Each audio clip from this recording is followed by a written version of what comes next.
Elon Musk की कोई भी गाड़ी आपने टेस्ला की हरे रंग की नहीं देखी? नहीं है, पहली बात हरे रंग की नहीं है, खाली बोलता है ग्रीन एनर्जी है, हाँ, वो दिखता नहीं है, साला कहीं हरे नहीं रंग उसने रखा नहीं है उसमें, लेकिन हाँ। सुदर्शन चैनल देखता होगा। तुनक तुनक तुन तुनक तुनक। दोस्तों गाय का मांस जो है मोदी जी लेते हैं ऐसे करके, और उसके दोस्त सब कहते हैं ध्रुव राठी फैक्चुअल वीडियो बनाता है। ध्रुव राठी को मुझे लगता है वो यार तुम वही रेड सी में जाके कपड़े उतार के ऐसे करके प्ले बॉय और जो कॉस्मोपॉलिटन पढ़ते हो कहे मैं डूब नहीं पा रहा, मैं डूब नहीं पा रहा, मेरे निपल्स देखो, मेरे निपल्स बस उसका भाई वो लोग गिर गए। तो इसका वही है कि ऐसे करके खोल के मैं देख look at my titties, no hair bro, no hair, no hair. YouTube गया मेरा मोनेटाइजेशन। वो जो आपकी अभी ड्यूरेक्स वाली बात थी, पाकिस्तान की ड्यूरेक्स की एड, मैंने उस पर ट्वीट लिखा, मैंने कहा भाई ये ईदी देना, मतलब इस तरीके से ईदी देना हलाल है कि हराम है? लेना हलाल है। उसमें किसी ने लिखा अगर झटके ले दोगे तो हराम है, अगर धीरे धीरे दोगे तो हलाल है। मित्रों इस वीडियो का मोनेटाइजेशन तो गया, लेकिन आप मुझे सपोर्ट कर सकते हैं QR कोड के माध्यम से नहीं, हमारी किताब को प्री बुक करके। दोस्तों आपने डोनेशन नहीं देना है, आपने किताब खरीद लेनी है बस, तो हमें सपोर्ट हो जाएगा।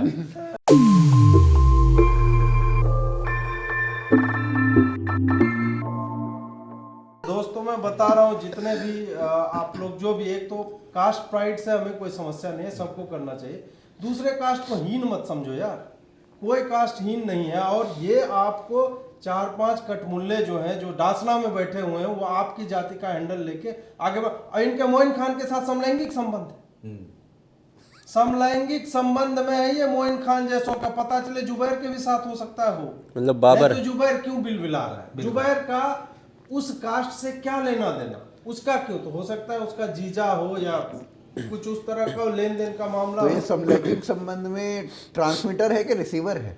दोनों कोई दोनों डुअल, मतलब ए साइड बी साइड दोनों बजता है ना, 2 होल वाले होते हैं ना कुछ कैसेट। अच्छा, अभी कैसेटों के जमाने में। हाँ तो ए साइड और बी साइड दोनों बजते हैं ये। तो इनकी रील निकल जाए तो पेंसिल डाल के ऐसे घुमा भी सकते हैं। पेचकस भी डलता है, पेंसिल डाल के कई बार तो ऐसे घुमाते हैं, हाँ यूं हाथ से घुमाने की जरूरत नहीं है, पेंसिल कैसेट को घुमा देते हैं, तो वो पिवट करते रहते हैं। तो इनकी गोद में कुछ लोग बैठ गए और उसके बाद वो बैठ, आप सोचिए डेडिकेशन देखिए, हमारे व्यूअर साला 12 मिनट 15 मिनट एक वीडियो, हमारा एवरेज व्यूइंग टाइम जो है 18-20 मिनट है इस टाइप का। हाँ 1 घंटा 22 मिनट वाले में आपको 18-20 मिनट इस टाइप का मिलेगा। वो आदमी 1 घंटा 22 मिनट देखता है। हाँ यार, और उसने वही पर्टिकुलर एक निकाला, हाँ। और उसका अगला वर्ड नहीं निकाला जब आपने कहा कि मैं साला। हाँ आप खुद ये भी बोला गया है, मैं देखा तो, मैंने हाँ। देखो तो सही, साला पहले वो वाला नहीं जो निकाला मैंने बोल उसने। दिया था। आपके ट्विटर के नीचे, ट्वीट के नीचे बहुत लोगों ने लिख रखा था कि जा भाई तू अपना पैसा कमा। मैं उन लोगों को बता देना चाहता हूँ कि जो हम इश्यूज उठाते हैं यूट्यूब उनको खुद डिमोनेटाइज कर देता है, राइट। वहां से पैसे का कोई रिसोर्स है भी नहीं। कल ठीक है, हमारा मकसद है बात उठाना, अपने हिंदुओं की, हिंदुत्व की आवाज को बुलंद करना, लोगों तक पहुंचाना, जागरूकता लाना, ना कि ये कि सिर्फ और सिर्फ हमें उससे पैसा कमाना है। भाई पैसा कमाना होता ना तो मेरे ख्याल से जब हम कॉर्पोरेट वर्ल्ड में थे, कॉर्पोरेट में काम कर रहे थे, तो हम ज्यादा पैसा कमाते। और यार सिंपल सी बात है ना कि अगर पैसा कमाना भी है तो उसमें कोई दिक्कत नहीं है, पर अपनी विचारधारा के साथ कॉम्प्रोमाइज करके हम कुछ नहीं कर रहे। हाँ वो कुछ ये तो हम नहीं बाकी करेंगे। कमाना तो है ही, पैसा किसको नहीं कमाना, सबको कमाना है। नहीं, फिर मैं उदाहरण दूंगा ना कि इस तरह के जब आप काम करते हैं तो फिर आता है ना कि ये फलाना, इसका आप ट्वीट कर दोगे क्या, कितना चार्ज लोगे? मुझे आया कहीं से 50 बार आ चुके हैं ये देश सब। के सबसे बड़े नेता का था, हाँ। पूछा कि अजीत जी कितना लिया? मैंने बोला 1 करोड़ लूंगा। तो बोला क्या मजाक आप करते? मैंने बोला 9 साल से मैं ट्वीट ही कर रहा हूँ। शुरुआत किसने की थी? सबका जोड़ करके बताओ साले, है अभी तक कहाँ थे? सही बात। या फिर वो क्रिएटर्स अवार्ड जो मिल रहा था उस पर तो मैंने पूरा लिखा ही। मुझे माइगॉव वाले जो है उधर से आया था कॉल कि आप आ जाइएगा इधर। तो मैंने बोला कि मतलब मुझे किस कैपेसिटी में बुला रहे हैं? ये तो कंफर्म था चले अवार्ड तो देने नहीं बुला रहे हो। तो फिर बोला कि नहीं वहाँ आएंगे, हो सकता है आपका मोदी जी से इंटरेक्शन भी हो जाए। अच्छा। तो नॉर्मली आप देखिए कि जिसको इस तरह के बिजनेस करने हैं या संबंध बनाने, वो तो जाएगा बिल्कुल। कि यार ये पहली सीढ़ी है, जान पहचान। मोदी जी घंटा नहीं देखेंगे वहां पे किसी को, ठीक है, उनके पास उतना समय नहीं होता है। तुम मतलब कैसे जीव करे उतने बड़े ऑडिटोरियम में मोदी जी जो है तुमसे बात करने का कहाँ से मिलेगा समय? वो आया तो आप सीट फिलर पहले बनिए, बस। उसके बाद हो सकता है किसी और आयोजन में आपको आगे की 2-3 पंक्तियों में डाला जाएगा।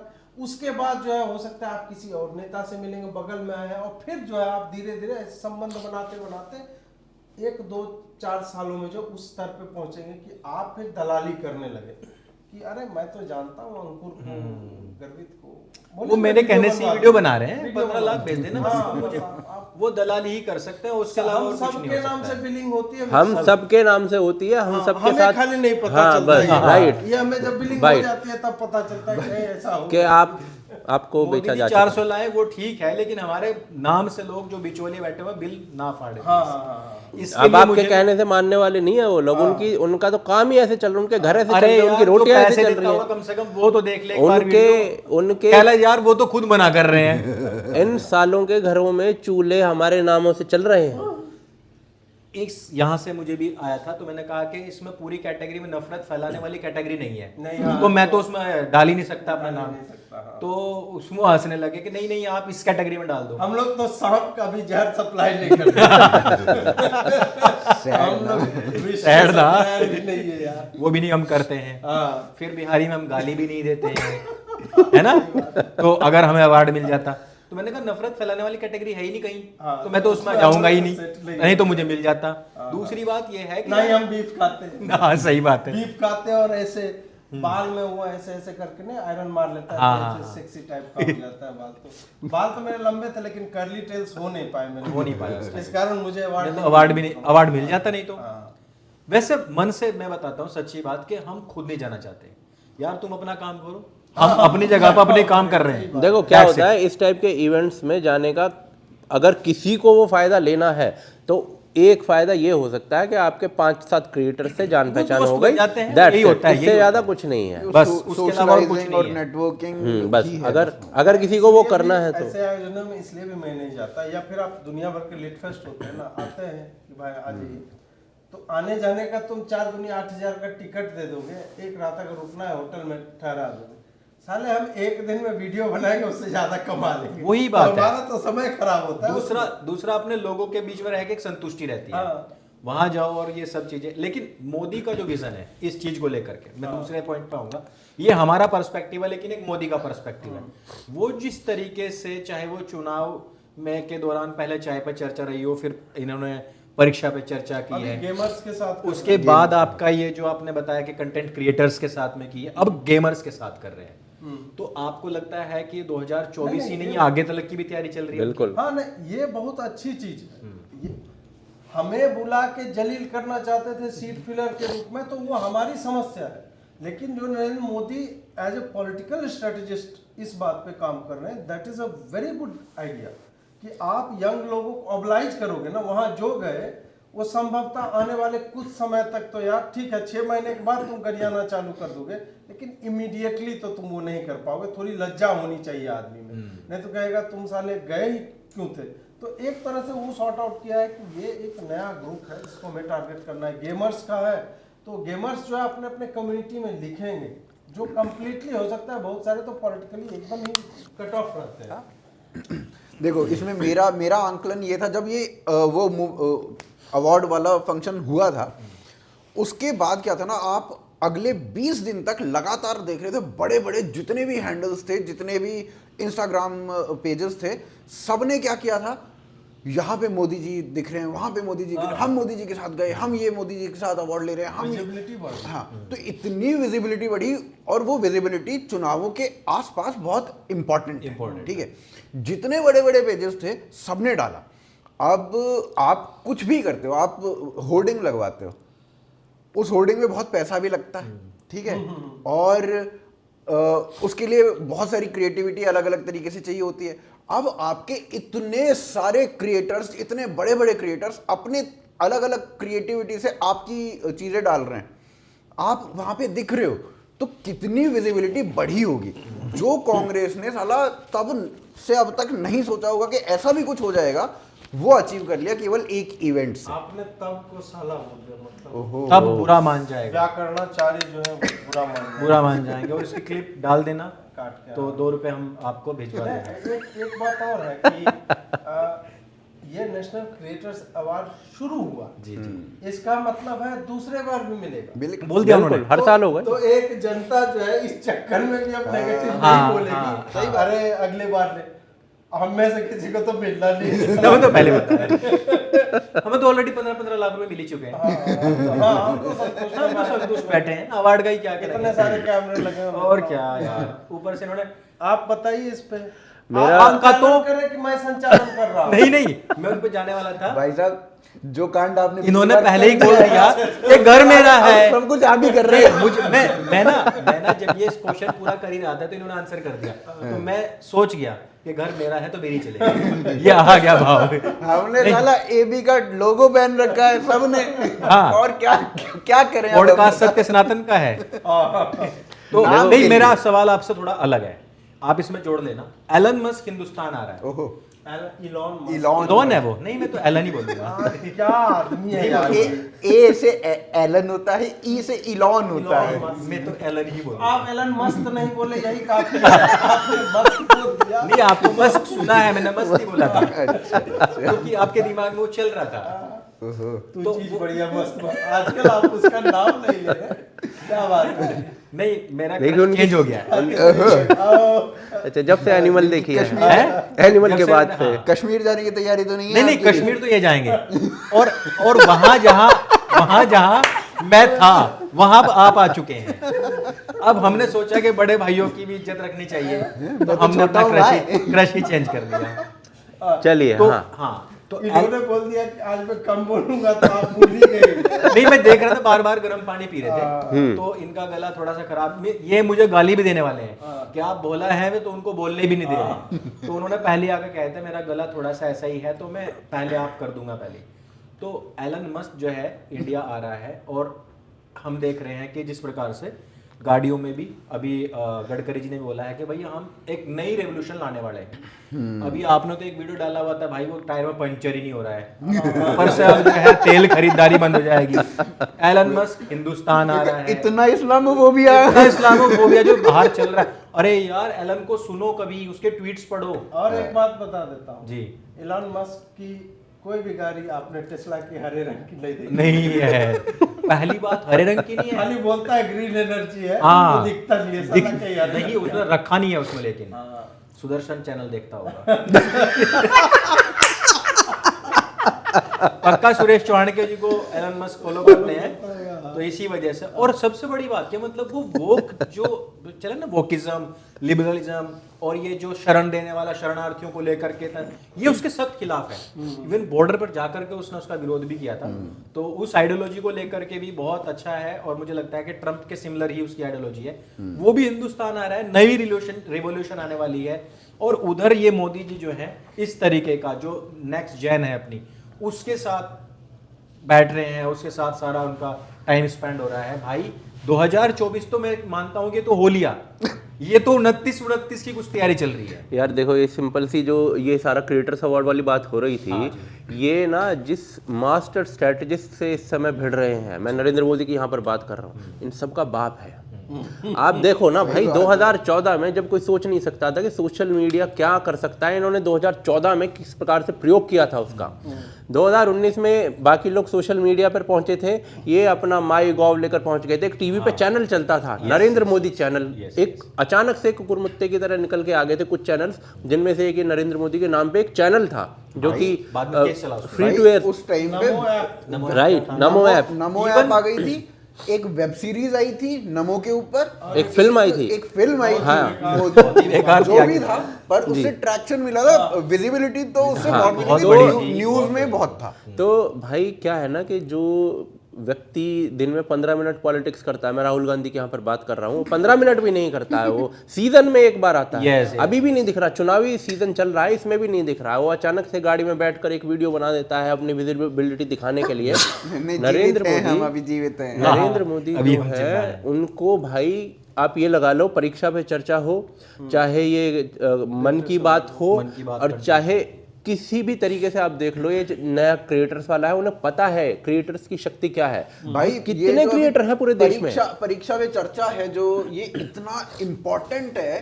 12वीं के बच्चे होते हैं सारे के सारे, उनको अपना 12वीं के वोट बच्चे अभी बस अगले ही साल 18 साल के होने वाले होते हैं। हाँ। और उनको अभिभूत कर लो आप, एक डेढ़ घंटा उनसे वार्ता करके उनको अभिभूत कर दो। आपने परीक्षा पे चर्चा तो ठीक है, चाय पे चर्चा जब आने के बाद कांग्रेस ने बहुत टाइम बाद खाट पे चर्चा की थी, जिसमें लोग खाट लेके भाग गए थे।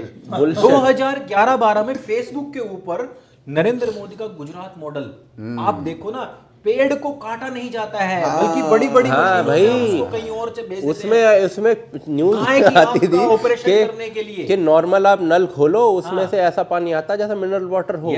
ये न्यूज आती थी। एक पाइपलाइन है, पाइपलाइन के भीतर मारुति की गाड़ी निकाल लो, इतने बड़े बड़े पाइप डाले हमने नर्मदा का पानी कच्छ में पहुंचाने के लिए। तो जो मार्केटिंग है ना, ये मार्केटिंग में मुझे नहीं लगता कि वैश्विक स्तर पर भी इस लेवल का, क्योंकि 24 घंटे की पॉलिटिक्स करते हैं भाई ये। भाई देखो, खाली मार्केटिंग भी नहीं है, सामान भी अच्छा है। हाँ, बिल्कुल बिल्कुल बिल्कुल बिल्कुल, पैकेजिंग भी अच्छी है और प्रोडक्ट भी अच्छा है। दो लोग मेरे को लगते हैं जो बहुत तगड़ी मार्केटिंग करते हैं, one is Narendra Modi and other is Elon Musk. वो भी अपनी मार्केटिंग में कुछ खर्चा नहीं करता और भयंकर रूप से उसकी मार्केटिंग हो रही है। अभी भी हो रही है, लोग यहाँ पे हम बैठ के हम कर रहे हैं। इतने बड़े बड़े क्रिएटर्स जो हैं वो इसी बात से खुश हैं कि मोदी जी उनसे मिल लिए हैं। और उसके बाद आप ये देखो, आप कितने क्रिएटर थे, सबके ट्विटर हैंडल्स पे, सबके इंस्टाग्राम पे, सबके हर चीज पे नरेंद्र मोदी चल रहा है वहाँ, है ना। और 20-25 दिन तक लगातार चल रहा है भाई। लेकिन मुझे ऐसा लगता है कि इसमें एक बहुत बड़ा डेंट डाल सकता है ध्रुव राठी, क्योंकि उसका वीडियो देखो ऐसा है ना, 2.5 करोड़ लोग देख चुके हैं, और एक वीडियो जाएगा 100 लोगों के पास तो 250 करोड़ लोगों तक वीडियो पहुंच जाएगा। और 250 करोड़ अगर कन्विंस हो गए तो भाई साहब, Bharat, Pakistan, Bangladesh, Afghanistan, Iran, Iraq, Sudan, Israel तक, युगांडा कांग्रेस की सरकार बन सकती है। देखो, बहुत बड़ा डेंट डाल रहा है मोदी जी। अब बचेंगे तो है। मेरे को क्या लगता है ना भाई, ध्रुव राठी एक वीडियो डालता है, मतलब वीडियो बनाने में जितना वो परिश्रम करता होगा, उससे अधिक परिश्रम वो करता है कमेंट्स को डिलीट करने में। अरे डिलीट कर, मतलब उसके बाद वो 20 दिन तक, वो हर 20 दिन के बाद ही वीडियो क्यों डालता है? वो 20 दिन तक कमेंट डिलीट कर रहा होता है। आजकल ओवर टाइम कर रहा है। आजकल बेचारा गौशाला जाके बता रहा है कि भारत मतलब बीफ निर्यातक है सबसे बड़ा, और गाय के बीच बैठ करके, मतलब ऐसा घनघोर चूतिया आदमी कैसे कोई हो सकता है? बेसिक सच है, एकदम बेसिक। पहली बात तो है कि यार इंडिया जो, और ये आज से नहीं 2014 से ये मूर्खतापूर्ण नैरेटिव जो है वो पगलाए हुए हैं, पिंक रिवॉल्यूशन ऐसे करके। कपिल सिब्बल का ड्रीम था ना ये। हाँ। तो वो अब जो है कि जो कई बार कई लोगों ने आरटीआई डाल के ये कह दिया कि भाई बीफ में वो नहीं होता है, रेड मीट जो भी भारत से एक्सपोर्ट होता है बेसिकली बफेलो का, और बाकी भी लाल मांस जो भी होता है सबको बीफ अब्दुल की उसका भी होता है उसमें जो भी है। तो उसको जो है अब ये गाय के बीच बैठ के, और उसका ऐसे ऐसे तुनक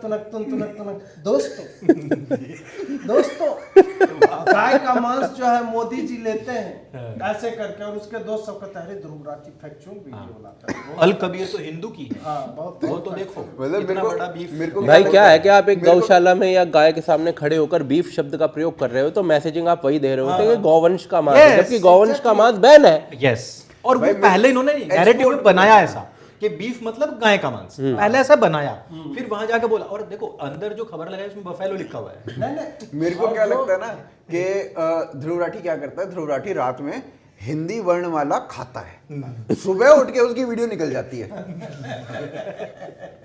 जी अजीत भाई, आप कुछ बोल रहे थे इसमें। मैं भूल गया क्या बोल रहा था। बात ये चल रही थी कि अंदर बफेलो लिखा हुआ था। हाँ। नहीं ध्रुव राठी को मुझे लगता है वो यार तुम वही रेड सी में जाके कपड़े उतार के ऐसे करके प्ले बॉय और जो कॉस्मोपॉलिटन पढ़ते हो कहे मैं डूब नहीं पा रहा, मेरे निपल्स देखो, मेरे निपल्स। बस भाई वो लोग गिर गए। तो उसका वही है कि ऐसे करके खोल के मैं देख रहा हूं, look at my titties, no hair bro, no hair. YouTube गया मेरा। गया मेरा मोनेटाइजेशन। और उसको देखने वाली जनता है ध्रुव राठी मित्रों, एक चंपक था जब मैं लिखा कि यार क्या मूर्खता है यार, वो बीफ का जाके मतलब समझ लो और ये आज से नहीं लंबे नीचे में जाता है। देखो तेरा बाप गूगल क्या कर रहा है, बीफ मतलब गाय का मांस। ये पता है ये 2015 में ये सारी चीजें आ गई थी कि भाई बफेलो वाला है ये सारा। हाँ, सबको पता चला, आज तक ये साला बेच रहे हैं। राजकुमार रंजीत की एक फिल्म है, रंजीत आता है बटन खोल के या उसके बटन पे मतलब चेस्ट पे बाल होते नहीं है, तो राज वो डायलॉग मारता है, जानी जिस मर्द की छाती पर बाल नहीं होते वो औरत होती। चेन खुला नहीं रखते, अपना क्लीवेज दिखाना बंद कर, बटन ऊपर तक। वो ये याद आ गया मुझे वहां से। मित्रों, इस वीडियो का मोनेटाइजेशन तो गया, लेकिन आप मुझे सपोर्ट कर सकते हैं QR कोड के माध्यम नहीं, हमारी किताब को प्री बुक करके। दोस्तों, आपने डोनेशन नहीं देना है, आपने किताब खरीद लेनी है बस, तो हमें सपोर्ट हो जाएगा।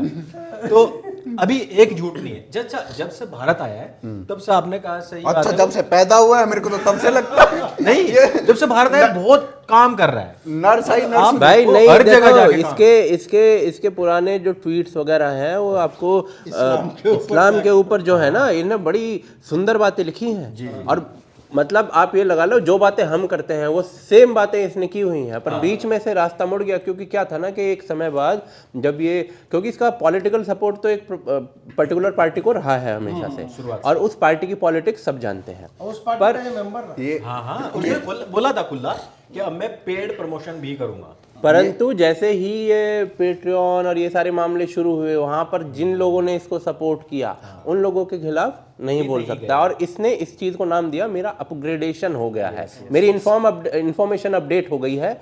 तो इस कारण से अच्छा, इस मामले में ना मैंने कुमार श्याम को देखा है कि वो पहले करता था, लेकिन उसने खुद कहा कि जब मुझे ये बात महसूस हुई अंदर से कि नहीं यार, जो मैं कर रहा हूँ वो गलत कर रहा हूँ, और इस तरीके से मैं अपना आपको आईने का सामने खड़ा होकर देख नहीं पा रहा हूँ, तो उसने फिर अपने आप में परिवर्तन किया। और आपने सही कहा कि मंडल की भी या तो सीढ़ी किसी के हाथ लगी है या तो भाई उसका भी अपग्रेडेशन हो गया है। आप फिर से वो जुबेर आपकी यही क्लिप काटेगा, काट 2 रुपए भेज दूंगा क्योंकि मेरे को 15 लाख आ चुका है। मंडल भाई साहब ने पिछली बार भी लिखा कि देखो ये ऐसे, देखिए आपने वो मंडल का नहीं देखा। मंडल के लिए भी आप ही की वीडियो, हमारी वीडियो काट के मंडल को लगा रखी थी, यही वाली कि मंडल की सीढ़ी आपकी जा चुकी है। अच्छा। ये वाली नहीं, मंडल क्या है कि उसका हो सकता है राजनीतिक कुछ मानसिक परिवर्तन हुआ हो, लेकिन अभी भी ना तो उसमें अवसरवादी लोग हैं, अभी भी वो मनुवाद ये मनुस्मृति, हाँ, ये भाई ढंग से सब अवसरवादी हैं, बिल्कुल और कुछ नहीं। इलॉन मस्क पे ऊपर चर्चा, हाँ, वो खाली नाम हमने लिया और इनको मैंने भाई देखो क्या है, इलॉन मस्क पे मेरा बहुत अधिक अध्ययन नहीं है, परंतु जितना मैं जानता हूँ कि नहीं क्या है, अब वो बोल रहा, बोलने तो बोलने लगी। हाँ, तो इलॉन मस्क में अभी जो कल मैं एक ट्वीट देख रहा था ग्लोबल टाइम्स का, ग्लोबल टाइम्स चाइना का मुखपत्र आप एक तरीके से लगा सकते हैं। तो उसने लिखा है कि भाई भारत में एलन मस्क को जाने के बारे में सोचना चाहिए, क्योंकि भारत में बिजनेस का जो एनवायरनमेंट है वो ठीक नहीं है। ये कहीं ना कहीं चिंता की लकीरें दिखाता है चीन के माथे पर, राइट। तो ये आई थिंक ये चीज़ रघुराम राजन जी को भी पढ़नी चाहिए, है ना। उनका दिमाग घुमा रहता है ना। तो चीन के माथे पर चिंता की लकीर आप मान सकते हो।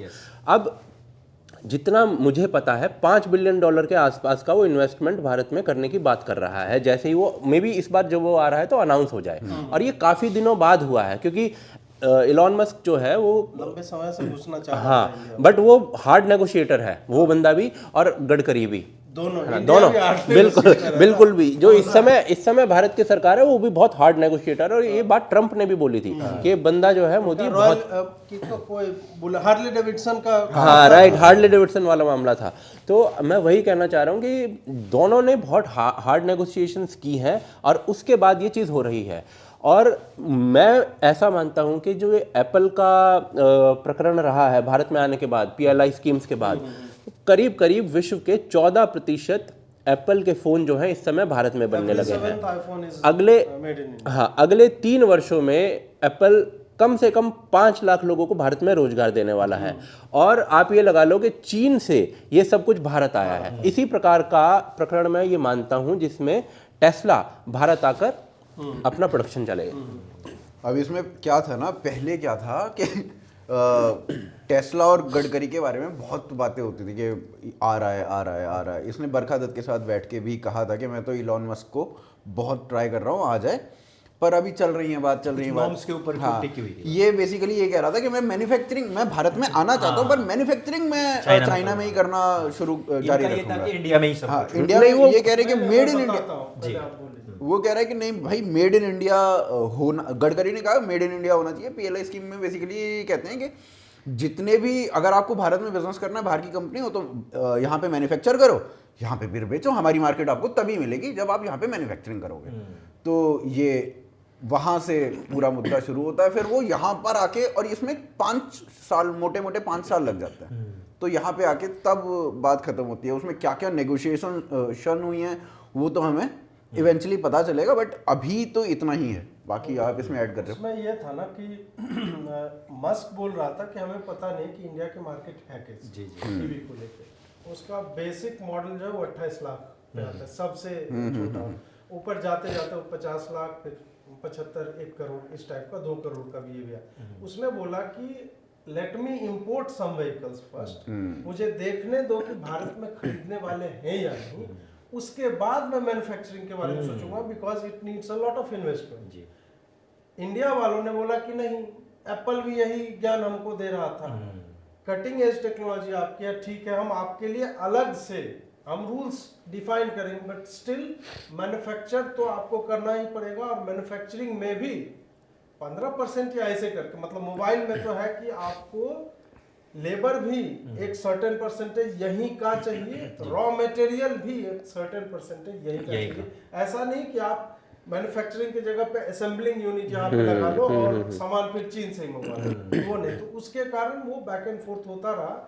फिर इन लोगों ने मार्केट स्टडी किया, टेस्ला वालों ने यहाँ पे अपने हायर भी किए थे प्रोफेशनल, उन्होंने किया और बताया कि भाई इंडिया में ट्रैकिंग पे कोई नहीं जाता है, लेकिन एप्पल वॉच अल्ट्रा वो लगा लेगा। आपने देखा होगा जितने नेता है ना, एप्पल वॉच अल्ट्रा लगा घूमते हैं, कहा है कि वो सबसे महंगी वॉच है, वो टाइटेनियम वाला, इसलिए वो घंटा उसाला दौड़ता ना हो कभी।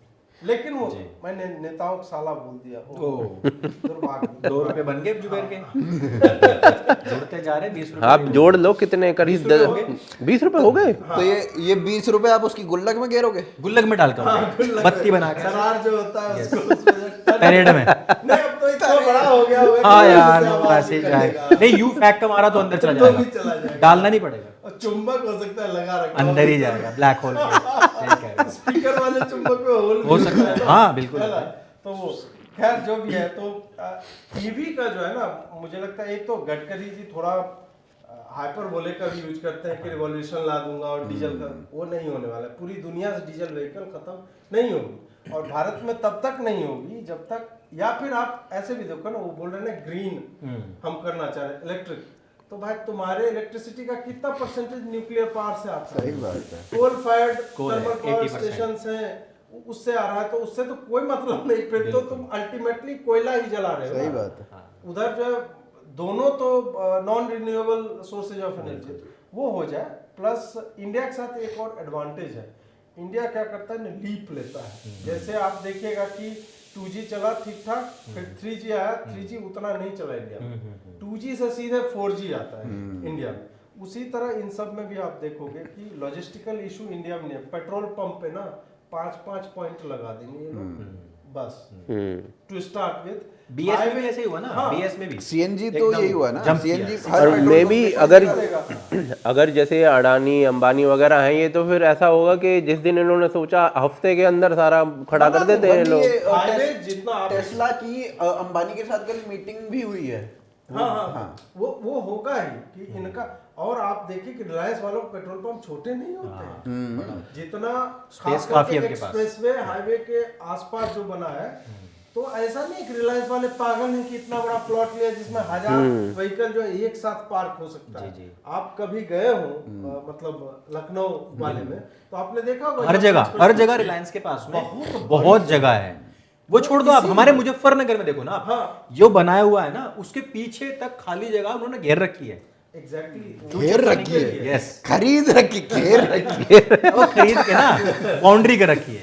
तो वही है कि इंडिया में लॉजिस्टिकल इशू भी नहीं होंगे, बट हाँ आप पहले इलेक्ट्रिसिटी क्लीन करो। दूसरी बात है, ठीक है, इलेक्ट्रिसिटी असाइड, टेस्ला की गाड़ियां जो तो बहुत सही गाड़ियां होती है, मतलब फुल सेल्फ ड्राइविंग उसमें है कि, और मतलब टकराएगा नहीं, ये सारी चीजें बहुत लोगों की जान बची है उन गाड़ियों के कारण। और 25 लाख तो आप एक नॉर्मल सीडान जो है पोलो, उसमें जितनी फैसिलिटी है सही बात, इक्विवेलेंट करो तो सीडान आपको महंगा पड़ जाएगा बिल्कुल। इंडिया की जो बाकी गाड़ियां हैं। बाकी मैं गाड़ी चलाता नहीं, मैं टेस्ला ये सब को फॉलो करता हूँ, इसलिए ज्ञान दे रहा हूँ। ये दोनों गाड़ी चलाते हैं, आप भी गाड़ी में बैठते हैं। हाँ, मैं तो पीछे बैठता हूँ, अच्छा, मेरे को आपको चलानी आइडिया नहीं। नहीं अरे मैंने एक बार ठोक दी यार, और वो ठोक दी, वो थी उसकी क्या नाम, मारुति की, और वो हल्का सा लगा और वो उखड़ गई।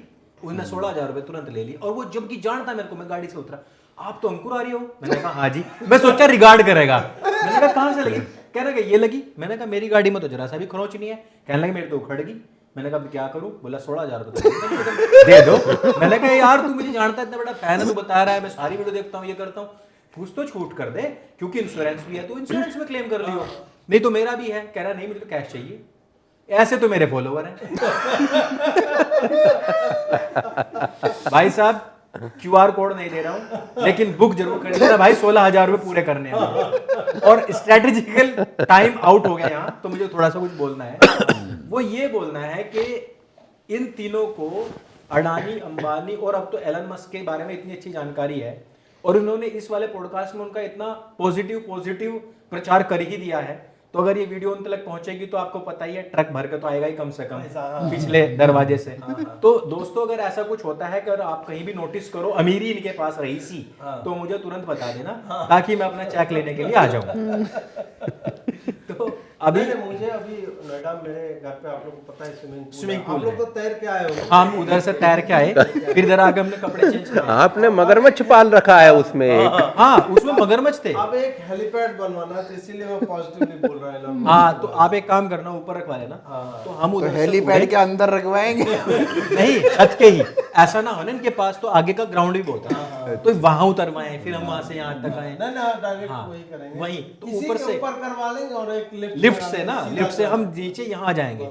ऐसा भी हो सकता है। अरे चाइना में पता क्या होता है, मेट्रो चलती है घर के नीचे से, उसमें से एक सेल निकलता है, उसमें से बच्चा निकलता है बाहर, आप सोफे बैठे हो यहाँ, आपकी गोद में सीधा। तो वैसा भी हो सकता है। वो एनिमेशन मुझे पता है, मुझे पता है। आप, अरे मुझे पता है वो वैसा ही होता है, लेकिन वैसा आप करवा सकते हो जब इतना पैसा आ जाएगा तो। द लाइन नहीं बन रहा है उधर, जो MBS बनवा रहा है उधर, नियम बना रहा है, उसमें पूरा शहर। सुविधाएं होंगी, उसमें होंगी ना। इतना पैसा दोस्तों आपने कभी सोचा भी नहीं होगा, और उतना ही पैसा इलेक्ट्रल बॉन्ड में भी आया है। और वो सबसे ज्यादा पैसा जो जिसने दिया है, उस पर हमने भी चर्चा करी कि भाई इलेक्ट्रल बॉन्ड से किस प्रकार से पहुंचा। उसी में ही हमारे ध्रुव भाई एक और उन्होंने एक सच्चा फैक्ट बताया कि हिंदुस्तान के ऊपर जो डेब्ट है, वो देखो आपके पहले डेट भाई इतना, मैं इंग्लिश को भी हिंदी में ही बोलता हूँ और लिखता हूँ, मेरी किताब में हर जगह इंग्लिश हिंदी में लिखी हुई है। तो मेरी इंग्लिश बहुत गरीब है, और अमीर लोग मेरा मजाक बना रहे हैं। डेट वाले पे चर्चा करें। डेट वाले पे चर्चा हम गर्वित भाई से आरंभ करते हैं। चलो, अनुज भाई ने हाथ उठा दिया है, तो उनसे आरंभ करते हैं। ओके, तो इतना फुद्दू इशू उस बंदे ने उठाया है ना, मेरे को लगा इतना खुद्दू आदमी बोलेगा। मैं आदमी तो आदमी है, तो इसीलिए कुछ उसने चीजें उठाया बाय है। डिफॉल्ट होती हैं, उन पर मैं प्रतिक्रिया क्या दूं, पर इतना फुद्दू इशू उस बंदे ने उठाया है, और वो क्लेम कर रहा है जो मतलब उसकी इतनी फॉलोइंग और ये और वो। समझ गया। तो आप ये सोचो कि जब आप अमेरिका का डेट देखते हो ना, तो वो संख्या आसमान फाड़ रही है, 38 ट्रिलियन। राइट। 38 तो ट्रिलियन इसी कारण से जो होता है ना, कभी भी डेट अकेले नहीं देखा जाता। क्या होता है, अभी मैं इसको थोड़ा सा टाइम लेके बताऊंगा ताकि लोगों को समझ आ जाए क्या होता है। हाँ, क्या हो रहा है, क्या हो रहा है कि एक देश है, वो देश अपने विकास के लिए आप बैंकों से लोन ले रहा है, बाहर से लोन ले रहा है, XYZ सारी चीज़ें कर रहा है, इंफ्रास्ट्रक्चर बना रहा है, ठीक है, उसके साथ उसकी जीडीपी भी बढ़ रही है। तो डेट टू जीडीपी का रेशियो जो होता है वो देखा जाता है। अब जब हमारे नेहरू जी थे ना, वो क्या करते थे कि एक लाइसेंस राज नाम से भारत में चीज चलती थी, और आप ये लगा लीजिए 1991 तक भारत इसी पॉलिसी के अनुसार चला है, क्योंकि नेहरू परिवार का ही राज रहा है, तो वो पॉलिसी चेंज हुई नहीं। तो उस कारण से पैसा तो बन नहीं रहा है, लाइसेंस राज है। अब मैं फॉर एग्जांपल मुझे एक कंपनी लगानी है, फैक्ट्री लगानी है, मुझे लाइसेंस लेना पड़ेगा। लाइसेंस के लिए 2-2 3-3 साल इंतजार करना पड़ेगा। इतने मेरे प्रोडक्ट की जानकारी दूसरे को हो जाएगी, कॉम्पिटिटर को हो जाएगी, वो बना लेगा, मैं क्यों बनाऊंगा फिर? तो कंपटीशन को किल कर दिया गया था लाइसेंस राज के द्वारा। इस कारण से कोई प्रोडक्शन, कोई जीडीपी का बढ़ना, ये सारी चीज़ें नहीं होती थी। इनफैक्ट 2007 तक भारत का जो विकास दर था वो हमेशा पाकिस्तान से नीचे ही रहा है। तो इस कारण से हमारा जो डेट है वो तो बढ़ता जा रहा था, क्योंकि हम वर्ल्ड बैंक से, हर जगह से लोन लेते जा रहे थे, पर जीडीपी बढ़ नहीं रही थी, और इस कारण से हम 1991 में डूब गए थे। आज क्या है, हमारा डेट बढ़ रहा होगा, हम लोन ले रहे हैं, हम उससे एक्सप्रेसवेज बना रहे हैं, हम उससे पोर्ट्स बना रहे हैं, हम उससे बंदरगाह क्रिएट कर रहे हैं, सारी चीज़ें हो रही हैं ना जी, साथ में जीडीपी भी बढ़ रही है।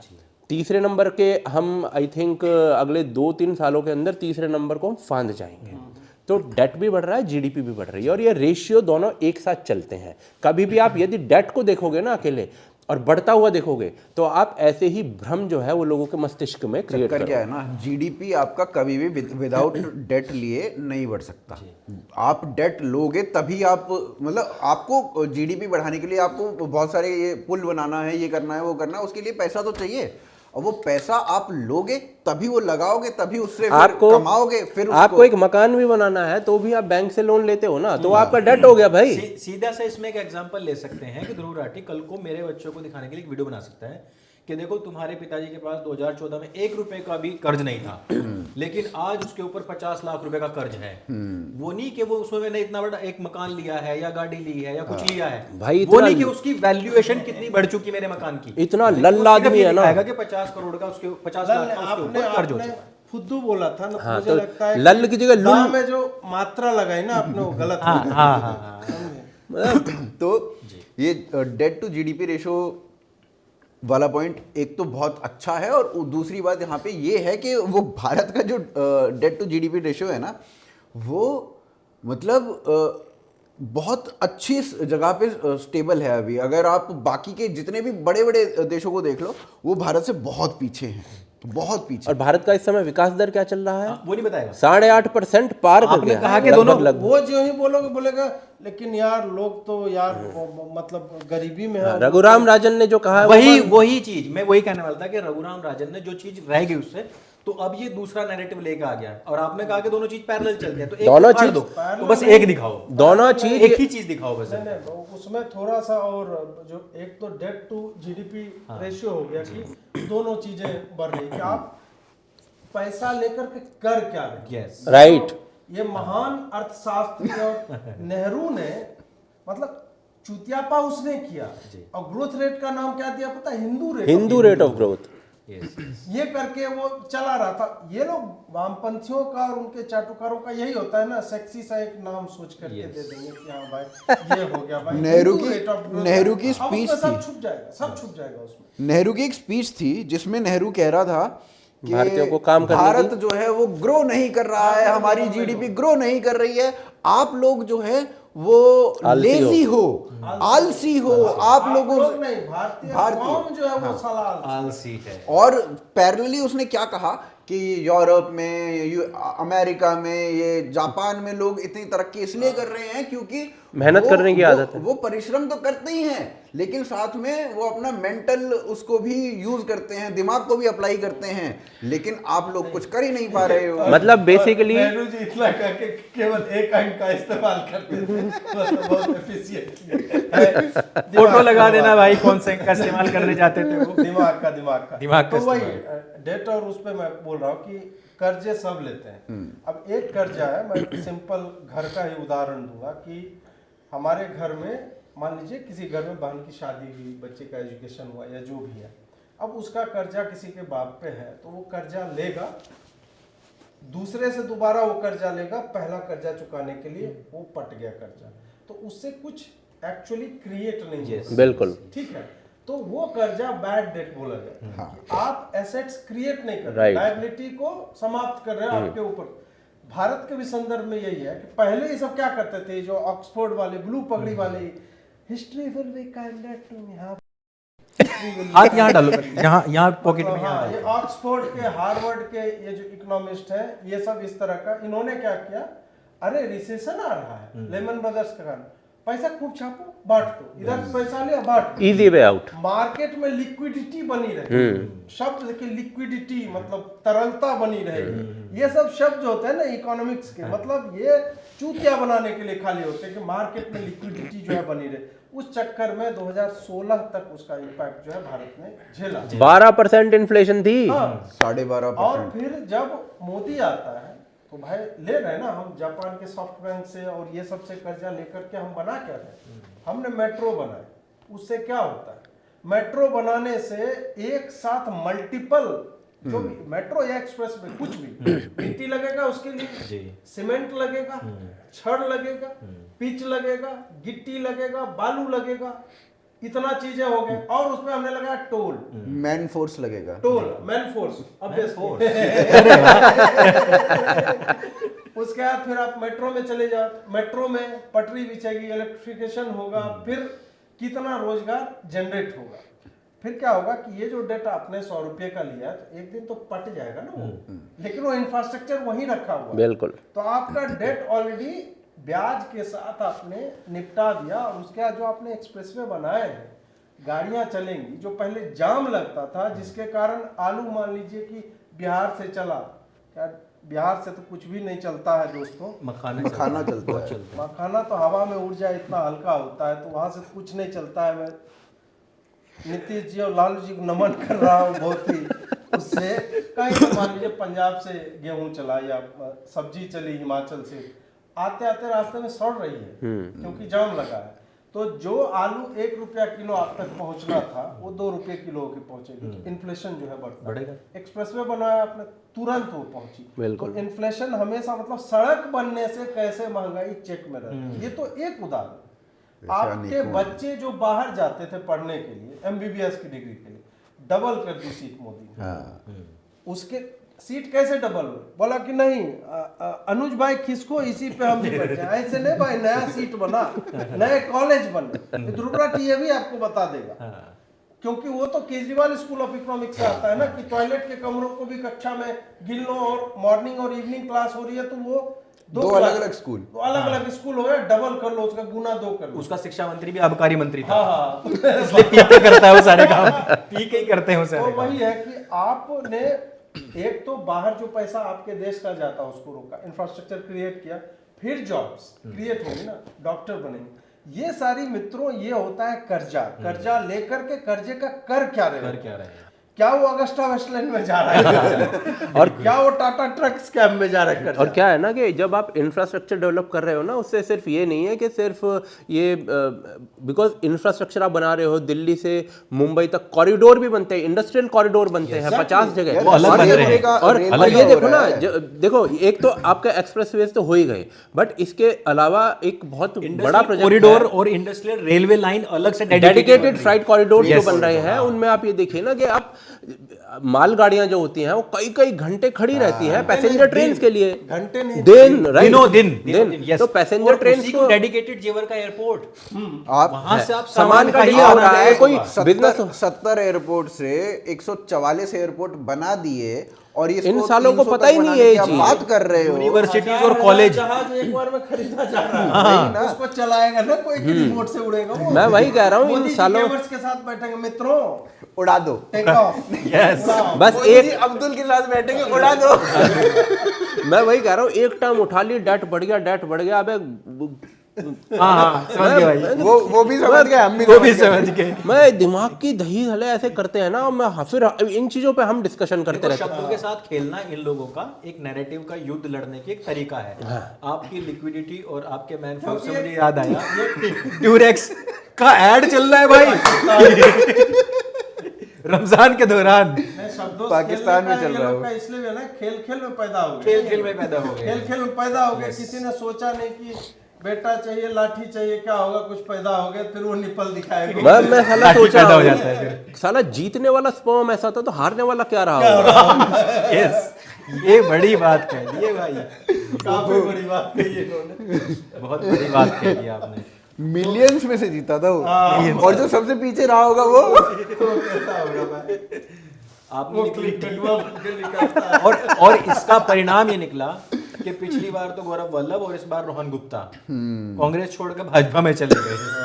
हर बार जैसे ये कोई वीडियो लाएगा ना कांग्रेस छोड़ देते हैं। एक तो किसी ने लगा रखा था कि इतने लाख लोगों ने एक साथ कांग्रेस छोड़ दी। वो जो आपकी अभी ड्यूरेक्स वाली बात थी, पाकिस्तान की ड्यूरेक्स की एड, मैंने उस पर ट्वीट लिखा, मैंने कहा भाई ये ईदी देना, मतलब इस तरीके से ईदी देना हलाल है कि हराम है? लेना हलाल है। उसमें किसी ने लिखा अगर झटके ले दोगे तो हराम है, अगर धीरे धीरे दोगे तो हलाल है। झटके से मुझे याद आया जी, अभी मैं अनुराग को बोलूंगा कि आपको एक क्लिप प्रोवाइड कर दे, राहुल गांधी का वीडियो, 1 लाख रुपया वो कैसा देगा। मित्रों वो वीडियो मैं यहाँ इंसर्ट कर रहा हूँ, आप देख लीजिएगा। उसमें से वो झटका भी दे रहा है, दनादन भी दे रहा है, और फटाक से जब पहुंच भी जा रहा है, वो दिए जा रहा है, आप लिए जा रहे हैं। ये आप वीडियो देखिए, एकदम आप आनंद लो मजा आ पहले जाएगा इसका। आपको, आनंद। हाँ, अगर आप गरीबी रेखा के नीचे हो, आपके बैंक अकाउंट में हर साल 1 लाख रुपया, 8,500 रुपया महीने का खटाखट खटाखट खटाखट खटाखट आता रहेगा।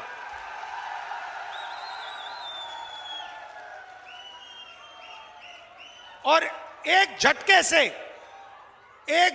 से हिंदुस्तान से हम गरीबी को मिटा देंगे।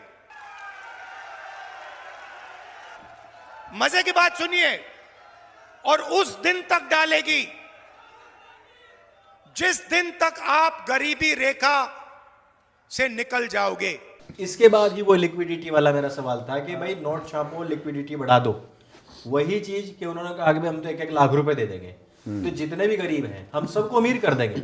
मोदी ने भी यही बात कही थी कि जब हम मकान बनाने के लिए किसी को 2.5 लाख रुपए देते हैं, तो देखो ये भी लखपतिपना ही हुआ एक तरीके से। उसका एक तरीके से ऐसे एसेट बन रही है कि उसमें वो नहीं कि दारू पी और कहीं खो दिया। दूसरा कि हमने हर प्रकार के लोन भी दिए हैं, तो हर एक आदमी को हमने गरीबी से बाहर निकाल दिया।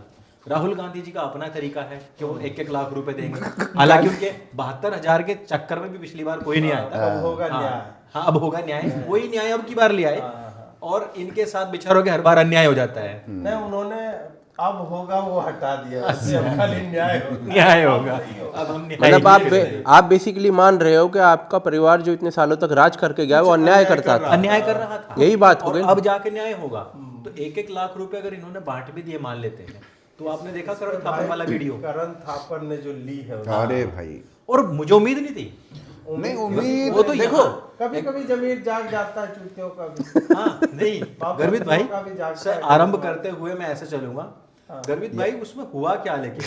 भाई वो तो मतलब करण थापर ने जो किया वो बहुत विस्फोटक था। उस वीडियो को यहाँ पे चला दो भाई, वो पर्टिकुलर वीडियो सेक्शन जो है वो चलाना चाहिए, क्योंकि बहुत रेलेवेंट प्रश्न थे, और ऐसे रेलेवेंट प्रश्न पूछने चाहिए हर किसी से, चाहे वो भाजपा का हो चाहे वो कांग्रेस का हो, कहीं का भी हो, पूछने चाहिए। यही प्रश्न है एक्चुअली जो पूछने लायक लेकिन मैं होते इस पर हैं। चर्चा चाहता हूँ। एक्चुअली करण थापर हमारे इस पर स्ट्राइक भी दे सकता है, वो भी ध्रुव का ही गुरु है।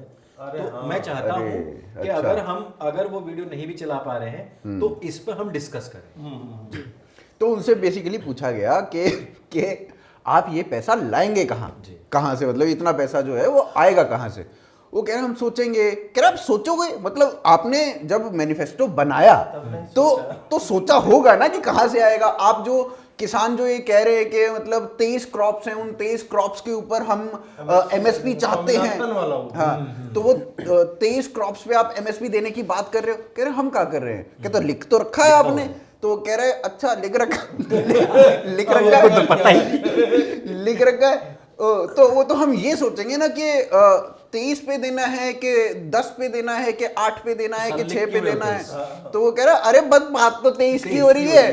कह रहे पर वो तो हमें ये सोचना पड़ेगा ना कि क्या एक्सक्लूड करें और क्या इंक्लूड करें, वो देखेंगे हम। कह रहे भाई साहब अब तक क्यों नहीं देखा? तो वो बेसिकली पूरी जो वीडियो है वो उसका सार ये है।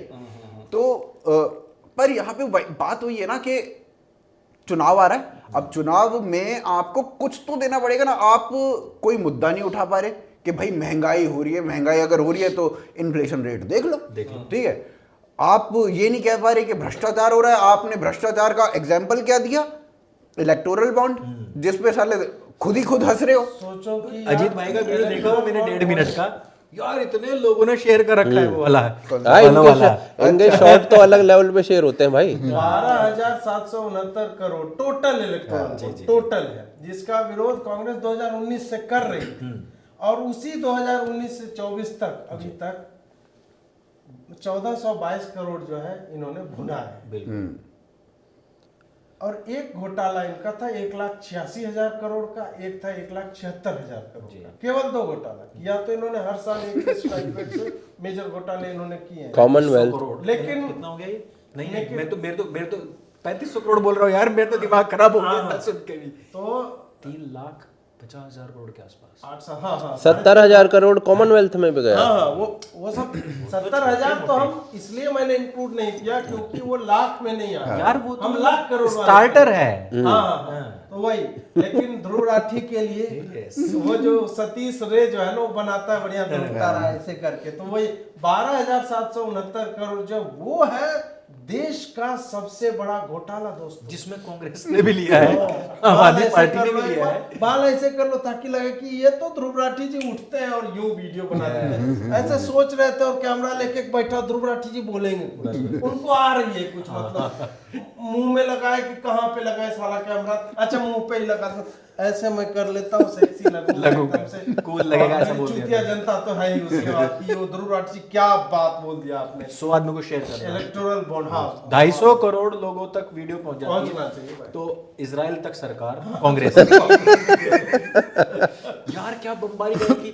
अब कन्वर्टेड तो कह रहा था कि 56 देश एक साथ हो चुके हैं, अमेरिका ने कह दिया हमारी थर थर करके फट गई है, ईरान इराक सब इजराइल की पेल देंगे। आज का वीडियो देखा मैंने, वो अकेला कैमरा लगा के रो रहा है एक बंदा, उससे सारे घर वर सब फोड़ गए रे।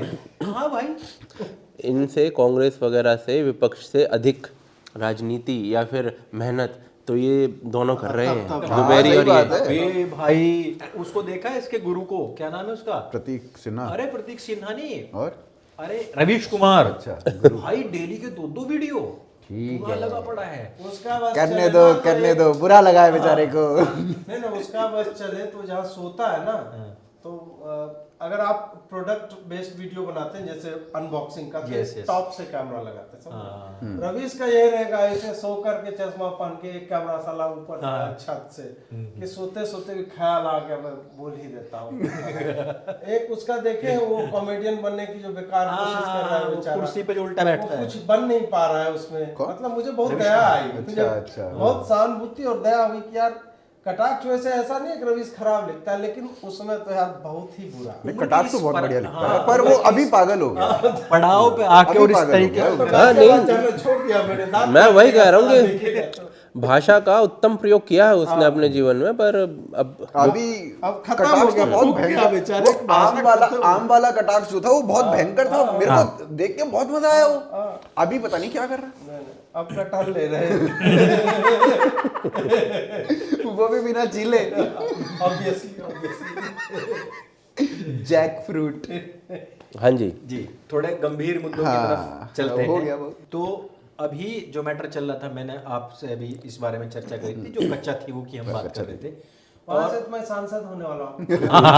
मैंने आपका ट्वीट पे नहीं, वो आपसे सवाल ही मेरा लगता है एक्चुअली कि आपने कैसे पीओके से अपने आप को ट्रांसफर किया कच्चा थी वो। लेकिन मैं आपसे जानना चाहता हूं कि ये जो इसके ऊपर, अच्छा इसके ऊपर कॉन्स्पिरेसी भी बड़ी तकड़ी है। हाँ। आप सच बोल के किसी नैरेटिव को लेके आओ कि जी नेहरू जी ने ऐसा किया था, नहीं नहीं नहीं नहीं, नेहरू जी ने ऐसा नहीं किया था। तो बेसिकली कच्चा दीवो को ना, मैं थोड़ा सा लोगों को बहुत इस विषय पता ही नहीं में है कम नॉलेज है, जी, जी। तो मैं इस विषय के ऊपर एक पर्सपेक्टिव देने का प्रयास करता हूँ। 1974 के दौर में हम चलते हैं और उसमें 3-4 तरीके से पर्सपेक्टिव लेते हैं कि उस टाइम पे भारतीय सरकार का क्या पर्सपेक्टिव था, श्रीलंका का क्या पर्सपेक्टिव था, जियोपॉलिटिक्स क्या थी। तो इसमें उस टाइम पे क्या हुआ कि 1973-74 की बात है, उस टाइम पे भारत की, अगर हम भारत के परिवेश में हम बात करें तो उस टाइम पे भारत में चल रहा था न्यूक्लियर टेस्ट, ठीक है। अब न्यूक्लियर टेस्ट चल रहा था और इस पर्टिकुलर द्वीप कच्चा द्वीप के ऊपर ना भारत और श्रीलंका की जो है वो अनबन सी रहती थी। और इस पे नेहरू जी पहले ऑलरेडी बोल चुके थे कि अगर किसी दिन ऐसा हुआ कि हमें कच्चा द्वीप को देना पड़ा तो हम 1 मिनट भी नहीं सोचेंगे, हम दे देंगे। नेहरू जी बोल चुके थे। इंदिरा जी की सरकार थी, अभी भारत में न्यूक्लियर टेस्टिंग चल रही है और भारत के ऊपर प्रेशर है बाकी देशों से, यूरोपियन देशों से और यूएस से कि भाई हम तुम्हारे ऊपर सैंक्शन लगा देंगे। तो भारत को चाहिए कोई मित्र देश, भारत को मित्र देश चाहिए। भारत ने कहा कि श्रीलंका को मित्र देश बना लिया जाता है, तो भारत की उंगली काटी, कहा तुम ले लो और अब हमारे मित्र देश बन जाओ और जो है हमारे सारे मुद्दे खत्म, हमें सपोर्ट कर देना। लेने देने में तो चैंपियन थे वो। हाँ यार, तगड़े वाले। उस वक्त तक श्रीलंका वर्ल्ड कप भी नहीं जीता था कि उसको बड़ा देश माना जाए। बड़ा देश माना जा मतलब किसी भी सेंस में। तो ये जियोपॉलिटिक्स था और भारत का परिवेश हो गया, ठीक है। अब कच्चा थीवू क्या था? कच्चा थीवू एक बेसिकली अगर हम देखें तो दिल्ली के लाल किले के जितना एक द्वीप है, लाल ठीक है? किला एरिया के, हाँ, लाल किला एरिया जो है उसके जितना एक द्वीप है, छोटा सा। अब उसका तमिलनाडु के फार्मर्स के ऊपर बहुत बड़ा इम्पैक्ट था। वो क्या करते थे, वहां से मछली पालक जो होते हैं, तो वहां तमिलनाडु से जो कोस्टल एरिया वाले जो थे वो वहां पे जाते थे और वहां पे अपने नेट्स वगैरह डालते थे, मछली पकड़ने वाले, वो सुखाने उखाने का काम, और उस तरीके से वो बहुत यूजफुल रहता था उनके लिए, ठीक है। पर तमिलनाडु के लोगों से बिना पूछे इंदिरा जी ने डिसीजन ले लिया कि जाओ भाई ये श्रीलंका को दे दिया जाता है। अब उसी टाइम से जब ये डिसीजन हुआ 73-74 में, उसी टाइम से और आज तक तमिलनाडु के लोग इस बात को नहीं भूल पाए। वहां की गवर्नमेंट आज तक भी वहां पे मतलब ये मुद्दा रहता है हर बार कि इसको कुछ भी करके इस द्वीप को हमें अपने में सम्मिलित करना है, ठीक है। लेकिन ये बात नेशनल डिस्कोर्स का हिस्सा नहीं बन पाती कभी। अब पहली बार मोदी जी ने इस विषय के ऊपर बोला है तो ये नेशनल डिस्कोर्स का हिस्सा बनी है। मतलब साउथ का पीओके मान लो। पहली बार नहीं, मुझे जहां तक पता है दूसरी बार संसद में एक बार नरेंद्र मोदी जी ने कच्चा थीवू का मुद्दा उठाया। अच्छा, एक बार, हाँ, उठाया, 3-4 साल पहले उठाया था वो। तभी का तो याद नहीं, पर अभी ये मतलब मुद्दा बना है। ज्यादा डिस्कशन नहीं हो रहा है इसका। तो ये वहां से ये बात बनी। अब वो जो ये हमारे जो फार्मर्स हैं वहां के, वो कह रहे हैं कि भाई हमें तो चाहिए ही चाहिए, हमारे लिए तो बहुत इंपॉर्टेंट एरिया था, आपने इसको लुटा दिया। लेकिन आज के परिवेश में एक बहुत इंपॉर्टेंट पॉइंट आ जाती है। इस पर्टिकुलर द्वीप जो कि अब श्रीलंका के पास है, उसके ऊपर निगाहें हैं किसकी? चाइना की। चाइना कह रहा है कि भाई हम यहाँ पे अपना पोर्ट वोर्ट स्थापित कर लेते हैं और फिर भारत और इसके बीच में कितना 23-24 किलोमीटर का डिस्टेंस रह जाएगा। वर्ल्स वाला, राइट।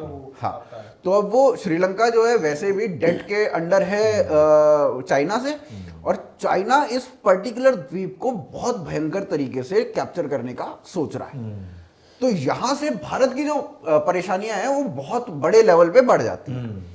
तो यहाँ पे 1974 में किया गया एक काम वो अब जाके हमें सेध रहा है। Yes yes. तो ये अभी तक का इसका पूरा सिनेरियो है। सुरक्षा में बड़ी सेंध लग जाएगी यार, अगर बिल्कुल छाती पे आके बैठ कति जाए। छाती पे है। और उसने तो वो देखो ना कि अगर उसको नहीं द्वीप मिलता ना तो वो तो एकदम आर्टिफिशियल द्वीप बना लेता है, जो बनाया उसने। नहीं मिलता है तब बना लेता है। तब बना लेता है। अभी तो उसे मिल रहा है। मिल रहा है। यहाँ पे अब कच्चा थी। अब कुछ लोग कहेंगे ना कि मोदी जो है ऐसे रैंडम उठा लेता है, तो अभी पता चल गया ना लोगों को कि भाई वो चीन को काउंटर बैलेंस करने, चीन एक ने हम्बनतोता पोर्ट साला उधर जो है श्रीलंका में, वो भी उन लोगों ने, पार्टियों ने दे दिया था। बचाया किसने जाकर के? उन लोगों अडानी ने इकोनॉमी को। अभी भारत ने ही बेसिकली मदद की, और रानिल विक्रम सिंघे संभवतः अभी भी केयरटेकर गवर्नमेंट चला रहे हैं जो बेतु। और इसमें दिग्विजय सिंह का स्टेटमेंट है। अरे तो मैं तो इतिहास उतना मतलब मैंने उतना नहीं पढ़ा था, लेकिन ये बात जो है ना, ये साला नेहरू के टाइम से कांग्रेस सुधरी नहीं है। नेहरू ने सियाचिन के बारे में बोला, वहाँ क्या करना, वहाँ घास भी नहीं उगती, हमारे बाप की जमीन थी। महावीर त्यागी ने बोला कि मेरे टकले पे भी नहीं उगती, मेरे टकले को भी दे दो वही बताओ। तो वही जो है अभी तक परंपरा जो है चली आ रही है, क्या करना है उसका कोई नहीं। तो तुम्हारे बाप का नहीं है, इसलिए तुम्हें लग रहा है कि वहाँ पे नहीं है। यहाँ पे बिहार में आड़ होती है, जो मेड़ जिसको वो 1 इंच काट लोगे ना तो वही कुदाल उठा के मार देते हैं। वो यहाँ पे भी हमारे है। यहाँ भी ऐसे ही यहीं भी ऐसा है, जमीन का झगड़ा सब हर जगह पे ऐसा ही है। और तुम पूरा आइलैंड देकर बोलो वहाँ तो कुछ है ही नहीं। वहाँ कोई रहता था क्या? क्योंकि तुम्हें पता नहीं है कोई पिट स्टॉप या पेट्रोल पंप की तरह वो यूज करते हैं कि जाएंगे वहां ठहरेंगे, वहां कुछ कुछ काम होगा फिर वापस आएंगे। ये नहीं कि बीच समुद्र में साला जाए जा रहे नहीं होता तो श्रीलंका को क्यों चाहिए था, वो गिफ्ट दिया ही क्यों गया अगर वो अनइम्पोर्टेंट इतना था। जी जी वही सियाचिन की बात अभी इसमें अनइम्पोर्टेंट था तो दिया ही क्यों था। इसमें एक और वो चीज लेता ही और क्यों? भी है जो क्रिश्चियन समाज को समझनी चाहिए, वो ये है कि वहां पे सेंट एंथनीज का एक बहुत बड़ा चर्च है। उस पर्टिकुलर टापू पे एक सेंट एंथनीज का चर्च है, काफी उसका महत्व भी है। तो क्रिश्चियन समाज के लिए उसका बहुत महत्व है। अब वो जा ही नहीं पा रहे, कोई भी नहीं जा पा रहा रादर वहां पे। और दूसरी एक और बात ये है कि वो श्रीलंका जो है, भारत के जो किसान हैं जो वहां पे चले जाते हैं गाय बगाए, उनको अरेस्ट कर लेती है। 200 मतलब हर वर्ष सैकड़ों की संख्या में 230, कभी 320, इस तरीके से संख्या में, कभी 194, हर वर्ष ऐसा एक संख्या आती है जब भारत के किसान वहां पे अरेस्ट हो जाते हैं। 6 किसान पिछले वर्ष मारे गए हैं। मारना बहुत बड़ी बात, अरेस्ट होना एक चलो अलग बात है, फ्रेंडली नेशन है, इधर का उधर अरेस्ट करता है, उधर का फ्रेंडली नेशन है, चलो वहां से आ जाएगा। लेकिन मार देना, 6 किसान मारे भी जा चुके हैं पिछले साल। तो इसका वापसी का है कुछ मतलब लगती है उम्मीद? वापसी का भाई देखो क्या है कि जो डॉक्यूमेंट्स हैं जी उनके अनुसार तो इसकी संभावनाएं बन सकती हैं। उसका कारण मैं बताता हूँ। क्योंकि एक डायनेस्टी होती थी साउथ इंडिया में, मदुरई के पास, सेतुपति डायनेस्टी बोलते हैं उसे। विजय सेतुपति हाँ, वो उस आई थिंक उसी से होगा। तो सेतुपति डायनेस्टी होती थी, वो मदुरई के आसपास वो कुछ क्षेत्र में राज करती थी। वहाँ पर रामनाथपुरम नाम का एक जनपद लगा लीजिए, उस जनपद का अंग ये था कच्चाथीवू जी, एक जमींदारी का अंग था। ठीक है, अब ये सारा वेल डॉक्यूमेंटेड है। ये 1604 या 5 से भारत का अंग है। 1604 से। हाँ, 1604। अब क्या था कि श्रीलंका के गवर्नर का 1845 में जो भी वहां पर उस समय राज कर रहे थे, उनका भी बयान है कि ये भारत का ही अंग है। भारत का यानी कि उस जमींदारी का अंग है। ठीक है, 1845 तक ये वेल डॉक्यूमेंटेड चीजें हैं। अब नेहरू जी के समय में सीधे चलते हैं, क्योंकि उनकी ब्लंडर्स की श्रृंखला इतनी लंबी है। तो एक ये भी उसमें अनुज भाई तो हाथ मुंह धो के पीछे पड़ जाते हैं नेहरू जी के। तो नेहरू जी के समय में क्या हुआ है कि जमींदारी को अबॉलिश किया गया है। और ये जो डॉक्यूमेंट्स थे ना, ये सीक्रेटली कहीं रखे गए थे। ठीक है, उस समय की ये बात मैं बता रहा हूँ जमींदारी की। तो वो कच्चाथीवू था, वो भी जमींदारी के उसमें आ रहा था। अब अचानक से श्रीलंका उस पर क्लेम करने लगता है, मीडिया में रिपोर्ट आने लगती हैं। 1954 के आसपास जो है वो भारत की संसद में इस मुद्दे को उठाया गया है। 1950 के दशक में आप मान लीजिए इस मुद्दे को उठाया गया है। तो नेहरू जी ने कहा है ऐसा कुछ नहीं हो रहा है, कांग्रेस ने भी यही बोला ऐसा कुछ नहीं हो रहा है। 1968 में फिर श्रीलंका की मीडिया में ये खबरें छपती हैं, तो फिर संसद में ये बात उठती है। तो इंदिरा जी की उस समय सरकार होती है, उन्होंने भी फिर 1974 में श्रीलंका को वो दे दिया गया है गिफ्ट के रूप में। तो कहीं ना कहीं जो पुराने हमारे डॉक्यूमेंट्स वगैरह हैं उसमें तो हमें पता चलता है कि वो भारत का ही अंग था, या फिर उस भारत के से जुड़ी हुई। गिफ्ट में जब दे दे तो फिर वापस देखो अब वो वही अभी ले लेते हैं। जब मोदी जी जब दे रहे थे इनको असिस्टेंस, तो बोलते भाई दे दो, ये किसी को पता ना चले, दे दो। पर क्या है ना कि एक बहुत बड़ा सुरक्षा के उसमें मैं ये मानता हूँ। बिकॉज क्या है कि चीन का, जैसे अभी अजीत भाई बता रहे थे कि स्ट्रिंग ऑफ पर्ल्स का जो उन्होंने मालदीव्स में बनाया हुआ है, मालदीव्स है ना, हाँ, मालदीव्स में बनाया हुआ है। उन्होंने श्रीलंका में हम्बनतोता में बनाया हुआ है। मालदीव्स भी भारत से अधिक दूर नहीं है, श्रीलंका भी अधिक दूर नहीं है। बांग्लादेश को चीन ने कुछ 7-8 सबमरीन्स दिए हैं, 3-4 साल पुराना में नहीं दे रहा। बांग्लादेश को सबमरीन की आवश्यकता है। आप ये देखो जितने भी चौक पॉइंट्स है ना, जिबूती से लेकर अफ्रीका के और आपके साउथ ईस्ट एशिया तक, इन्होंने सारा घेर रखा है। भारत उसके लिए कुछ वो नेकलेस ऑफ डायमंड भारत ने हाँ, वो भारत उसके लिए प्रयास कर रहा है। भारत भी अलग अलग जगह पर भी अडानी जितने भी पोर्ट वगैरह बाहर खरीद रहा है। तो ये वो पिछली बार हमने डिस्कस किया था, बहुत पहले डिस्कस किया था। पर ये अडानी का कच्चाथीवू विरोध का होने मैं देख रहा था कारण ना, ये है क्योंकि इनका एमओयू साइन हो रखा है चाइना के साथ। नहीं, ये जो कच्चाथीवू का मैप मैं देख रहा था, ये बिल्कुल बीचों बीच है।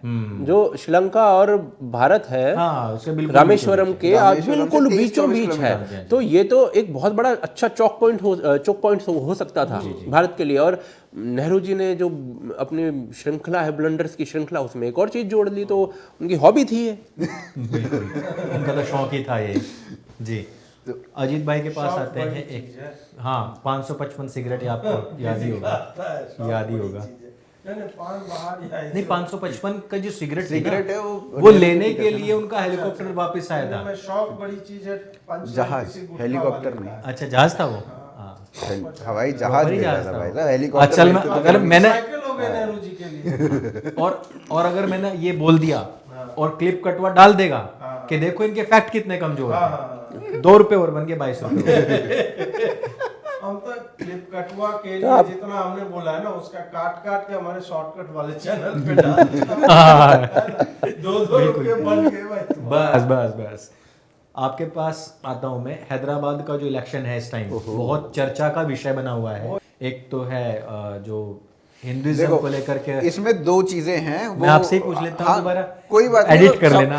सवाल रहने दो, हमें पता क्या बोल हम लोग पहले से तय करके आए। नहीं, हम जवाब अपने इसमें तय कर लेते हैं। देखो, दो प्रश्न बनते हैं। एक, अभी वहां की पॉलिटिक्स में हाल फिलहाल 10-15 सालों में क्या हुआ है, उसके परिवेश में मैं आपको बता दूंगा। दूसरा है कि इतिहास में रजाकार वाला वो क्या है, वो भाई बता देगा। तो वहां की पूरी जो सारी चीजें हैं वहां के बारे में, वो सब पता चल जाएगा। ठीक है, तो शुरुआत करते हैं अभी से। जी। ठीक है, अभी वहां पे अगर हम बात करें हैदराबाद की, हैदराबाद कॉन्स्टिट्यूंसी में 2 तरीके से हैदराबाद है। हैदराबाद, अगर आप गूगल पे लिखोगे हैदराबाद मुस्लिम पॉपुलेशन, तो आपको दिखाएगा 43%, 43.5%। लेकिन Hyderabad Lok Sabha constituency, that is a different thing. वहां पे आपको 60-59% मुस्लिम पॉपुलेशन दिखती है। ठीक है, तो अब भारत में किसी ऐसे स्थान पर जहां पर 60% मुस्लिम पॉपुलेशन है, वहां पर भाजपा जीत जाए, ये बहुत बड़ी बात होती है। ऐसा हो ही नहीं सकता, मतलब उसको नामुमकिन मान के चलते हैं। ऐसी 15 कॉन्स्टिट्यूंसी हैं जहां पे मेजॉरिटी में मुस्लिम बहुल है, और उनमें आज तक कभी भाजपा नहीं जीती है। ठीक है, तो Hyderabad is one of them. उसके बाद फिर पीछे अगर हम चलते हैं, तो पिछले 4 बार से लगातार ओवैसी जीत रहा है। 2024 से अभी तक, मतलब 20 साल हो गए उसको वहां पे राज करते हैं। 2004 से लगातार उसको 20 साल हो गए हैं। ठीक है, फिर उससे पहले 6 बार उसके पिताजी जीते हैं। ठीक है, तो मेरे ख्याल से 1984 से लेके 1984 से लेके 2024 तक यही है वहां पे। तो वो उनका कितना बड़ा गढ़ है, वो आप यहां से समझ सकते हैं। 40 साल हो गए, 40 साल में हटा नहीं पाया भाई। अब उसके बाद अजीब अजीब तरीके की स्टेटमेंट्स भी दे ली कि भैया हम तो गाजी हैं, हम तो सीए का विरोध करते हैं जी, हम तो बाबरी मस्जिद के लिए बोलते हैं जी, हम तो मेहरौली वाली मस्जिद के लिए बोलते हैं, वो तो हमारी मस्जिद है जी। इस तरीके की सारी बातें आपने बोल दी। तो ऐसे में जब पोलराइजेशन इतने बड़े लेवल पे आपने पुलिस को हटा लो, वो तो 13 में किया था ना, वो 13 में किया था। पर आज के टाइम पे जब आप पोलराइजेशन इतने बड़े लेवल पे कर रहे हो, तो उस टाइम पे आप ओवैसी को चैलेंज देने की बात कर रहे हो। ठीक है, दूसरा यहाँ पे हम बात करते हैं 2014 की इलेक्शंस की। 2014 के इलेक्शन में क्या हुआ था, ओवैसी को मिली थी आई थिंक 53% वोट। ठीक है, फिर 2019 के चुनावों में 59% वोट, वहां पे मुस्लिम पॉपुलेशन 59% ही है, और 59% वोट मिली। तो इसका अर्थ क्या है कि पूरी की पूरी जो है पॉपुलेशन ने वहां पे वोट दे दिया। ठीक है, तो ऐसे में अब क्या माधवी लता वहां पे सेंध लगा पाएगी? यहाँ पे 40% अगर हिंदू वोटर है वहां पे, 1-आधा% कोई और लगा लो, तो 39% के आसपास हिंदू वोटर है वहां। अब उसमें अगर हम 14 में बात करें, तो 14 में भाजपा को 32% वोट मिला था। ठीक है, फिर 19 में आते हैं, 19 में भाजपा को 27% वोट मिला था। भाजपा का वोट शेयर घट गया। ठीक है, अब ये क्या बढ़ा पाएंगी? हिंदू पोलराइजेशन तो है पूरी, वो वहां से 59% से, और इससे दिख ही गया है कि पूरी पोलराइजेशन है। और जिस तरीके की स्टेटमेंट वैसे अभी दे रहा है, गाजी हैं हम तो, ये हैं वो हैं, उससे भी पोलराइजेशन और बढ़ ही रही है। दूसरा, फिर भाजपा ने एक प्रॉपर हिंदुत्ववादी छवि को लाने का प्रयास किया है माधवी लता के रूप में। वो माधवी लता का थोड़ा सा हमें बताओ, थोड़ा माधवी लता बेसिकली एक सोशल वर्कर हैं, और वो सोशल वर्कर जो हैं वो मुस्लिम महिलाओं के बीच में, हिंदू महिलाओं के बीच में अधिक काम करती हैं। महिलाओं के बीच में काम करती हैं। तो इसमें क्या है कि मुस्लिम महिलाओं को उन्होंने कहा कि भाई उनके संगठन बनाए और उनको कहा कि भाई ट्रिपल तलाक इसलिए गलत है, और ट्रिपल तलाक की जितनी भी पीड़िता थी उनको इन्होंने बहुत सपोर्ट किया, इकोनॉमिकली भी और मेंटली भी। तो उस तरीके से इन्होंने वहां पे मुस्लिम महिलाओं में बहुत काम किया है। सिमिलरली हिंदुओं के मुद्दों को ये उठाती रही हैं वहां पे, एक पॉलिटिशियन के तौर पे नहीं, पॉलिटिशियन ये थी नहीं, तो ये अभी पॉलिटिक्स में आई हैं, ठीक है। तो समाज सेविका के रूप में इस तरीके के मुद्दे उठाती थी, और एक जो है इनकी छवि हिंदुत्ववादी थी, क्योंकि इनको लगता है, इनका मानना है कि हिंदू सनातन से ही शांति आ सकती है। तो ये इनका कोर सोच है। तो अब ये दूसरी सबसे अच्छी बात क्या है कि इनकी कोई भी स्टेटमेंट, जैसे टी राजा सिंह है, टी राजा सिंह बेसिकली वहां पे मुसलमानों को गालियां दे देते हैं, ठीक है। तो उनकी छवि मुस्लिमों के बीच में बहुत अच्छी नहीं है। इन्होंने कोई भी ऐसी स्टेटमेंट आज तक नहीं दी है जो मुस्लिम विरोधी हो। अब आप 60% एरिया में जाके मुस्लिम विरोधी बात कर रहे हो तो वो जीत तो सकते नहीं हो फिर आप। तो इनकी मुस्लिम विरोधी छवि नहीं है, पर इनकी सनातन वाली छवि है, हिंदुत्व वाली छवि है कि मैं हिंदू हूं और मेरे को उस पर गर्व है, लेकिन मैं किसी का विरोध नहीं करती, वो वाली छवि है। अब यहां से अगर ये हिंदुत्व वाली छवि है तो वहां से मैं अज्यूम करता हूं कि 32-33%, 34%, 35% वोट जो है हिंदुओं का यहाँ पे इनके पास आ सकता है, ठीक है। अब जो मुस्लिम महिलाओं के लिए इन्होंने काम किया है, मतलब पर 35% से जीत नहीं पाएंगे ना, मुस्लिम महिलाओं के लिए जो इन्होंने काम किया है ट्रिपल तलाक के लिए, या फिर ऐसे ना हैदराबाद में बहुत सारी महिलाएं हैं, लड़कियां रादर, छोटी छोटी 17 साल की लड़कियां, 18 साल की लड़कियां, जिनको बेचा जाता है, दुबई में बेचा जाता है, और ऐसा बहुत बड़ा वर्ग है, उनके माँ बाप भी बेच देते हैं, 18 बार बेच दिया जाता है एक ही लड़की को। आई थिंक इसमें कई बार इन भाइयों का नाम भी आया है। किसका? मतलब अच्छा, इन दोनों का? हाँ, इन दोनों का भी नाम आया है, हो सकता है। हाँ, तो वो भी मतलब मेरे को उस विषय में तो नहीं पता, पर होगा, पता नहीं, आप कह रहे हो तो पढ़ा ही होगा आपने। तो वो 18 बार बेच दी एक लड़की को। इस तरीके के मुद्दों के ऊपर बहुत काम किया उन्होंने, सोसाइटी में घुस के, तो सड़क पे काम किया, ठीक है। अब मुस्लिम महिलाएं जो हैं वो इनके थोड़ी सी पक्षधर हैं इस कारण से। दूसरा क्या है कि भाजपा पिछले 2-3 सालों से पशमंदा कर रही है, ठीक है। और वहां पे जो आपका ओवैसी हो गया वो इलीट मुस्लिम हो गया, और अशराफ हो गया, ठीक है। और ये पशमंदा मुसलमान को वू करने का प्रयास 2-3 सालों से भाजपा का रहा है। तो बिना पशमंदाओं के वोटों के भाजपा वहां पे नहीं जीत पाएगी, तो वो स्ट्रेटेजी पिछले 3 सालों से ये कर रहे हैं। तो वो पशमंदा वोट अगर थोड़ा बहुत कट जाए, महिला वोट थोड़ा बहुत कट जाए, तो वहां पे विनिंग स्ट्रेटेजी बन सकती है। और चौथा जो चीज है वो है बज क्रिएट करना। बज भयंकर क्रिएट हो रही है। तो अब ये 4 स्ट्रेटेजीज हैं भाजपा की, अगर जीत सकते हैं तो। मैं तो ये सोच रहा हूँ अगर ये जीत गई, गलती से जीत गई, और मोदी का सबसे बड़ा दुश्मन हार गया, तो फिर क्या होगा? वो भी राज्यसभा से आएगा, फिर और क्या करेगा? कांग्रेस भेज देगी उसको। तो अच्छा, ये पसमानदा से मुझे याद आया कि अगर वो हार जाती हैं तो उन लोगों को बड़ा नहीं, वो लूंगा मैं भी, 1 सेकंड रुक जाओ। अच्छा, 2 रुपए और देने। हाँ, तो वो अगर वहां से हार जाती हैं तो उन लोगों को बड़ा मौका मिल जाएगा। देखा, आप पसमानदा बहुत मोदी जी कर रहे थे, लेकिन अब वो उनको वोट नहीं करेंगे। और मुझे भी लगता है कि वोट नहीं करने वाले हैं, वो भले अशराफ हो, लेकिन मुसलमान के नाम पे वोट उसे ही करेंगे। वो है अभी तक जितने भी हमने एक सेकंड में ले लूं इनकी महबूबा का नाम भी, कि इनको टिकट क्यों नहीं दिया? क्योंकि इन्होंने पसमानदा जुबैर की लेकर रखी हुई है, इसलिए कहीं से भी टिकट नहीं मिल रहा है। तो मुझसे खफा है तो जमाने के लिए आप फिर से मुझे छोड़ के जाने के लिए। ये देखो, आज लुंगी भी बांध के बैठे कच्चा दीवों से लड़ने के लिए। हाँ, अरे पूरी तैयारी में है भाई, लेकिन इन्होंने पसमानदा जुबैर के लिए, तो इसलिए थोड़ा टिकट कट गया। तो वहां पे देखो, पशमंदा वोट अगर हम अभी तक की बात करें, पिछले 2-3 सालों की बात करें, जब से इन्होंने वू करना शुरू किया है, तब से गुजरात चुनाव हो गए, मध्य प्रदेश चुनाव हो गए, राजस्थान, कहीं पे भी आपको ना वो दिखा नहीं कि मुस्लिम डोमिनेंट एरिया में इनको 2% से ज्यादा वोट मिल गई हो। पशमंदा वोट नहीं मिल रहा है इनको अभी तक, ये तो है। पर देखो स्ट्रेटेजाइज तो आपको इसी तरीके से करना पड़ेगा। आपको लगे रहना पड़ेगा। बस बस तो ये नहीं कर सकते और कि यहाँ नहीं दिया तो बंद करो। हाँ, और इसमें एक मेरे को लगता है कि ये बात ना लोगों को भी समझनी चाहिए कि बोलनी चाहिए क्या ये बात? नहीं नहीं नहीं नहीं बोलनी चाहिए, नहीं। तो स्ट्रेटजी नहीं बतानी चाहिए, तो नहीं सारे बताते पत्ते हैं। नहीं खोलने चाहिए। बोल बोल के सबको escape बता दे भाई तू। चलो अगला हाँ, पार्ट आपका। रजाकारों पे अब बात मेरा इस पूरे मुद्दे पर, बिकॉज हम ये मुद्दा डिस्कस कर रहे हैं माधवी लता का, उसका कारण ये है कि नरेंद्र मोदी ने उनके बारे में ट्वीट किया है और अमित शाह ने स्पेसिफिकली नाम लेकर उनको स्टेज पर बुलाया है सबके सामने, माधवी जी आप सामने आइए, इस टाइप से।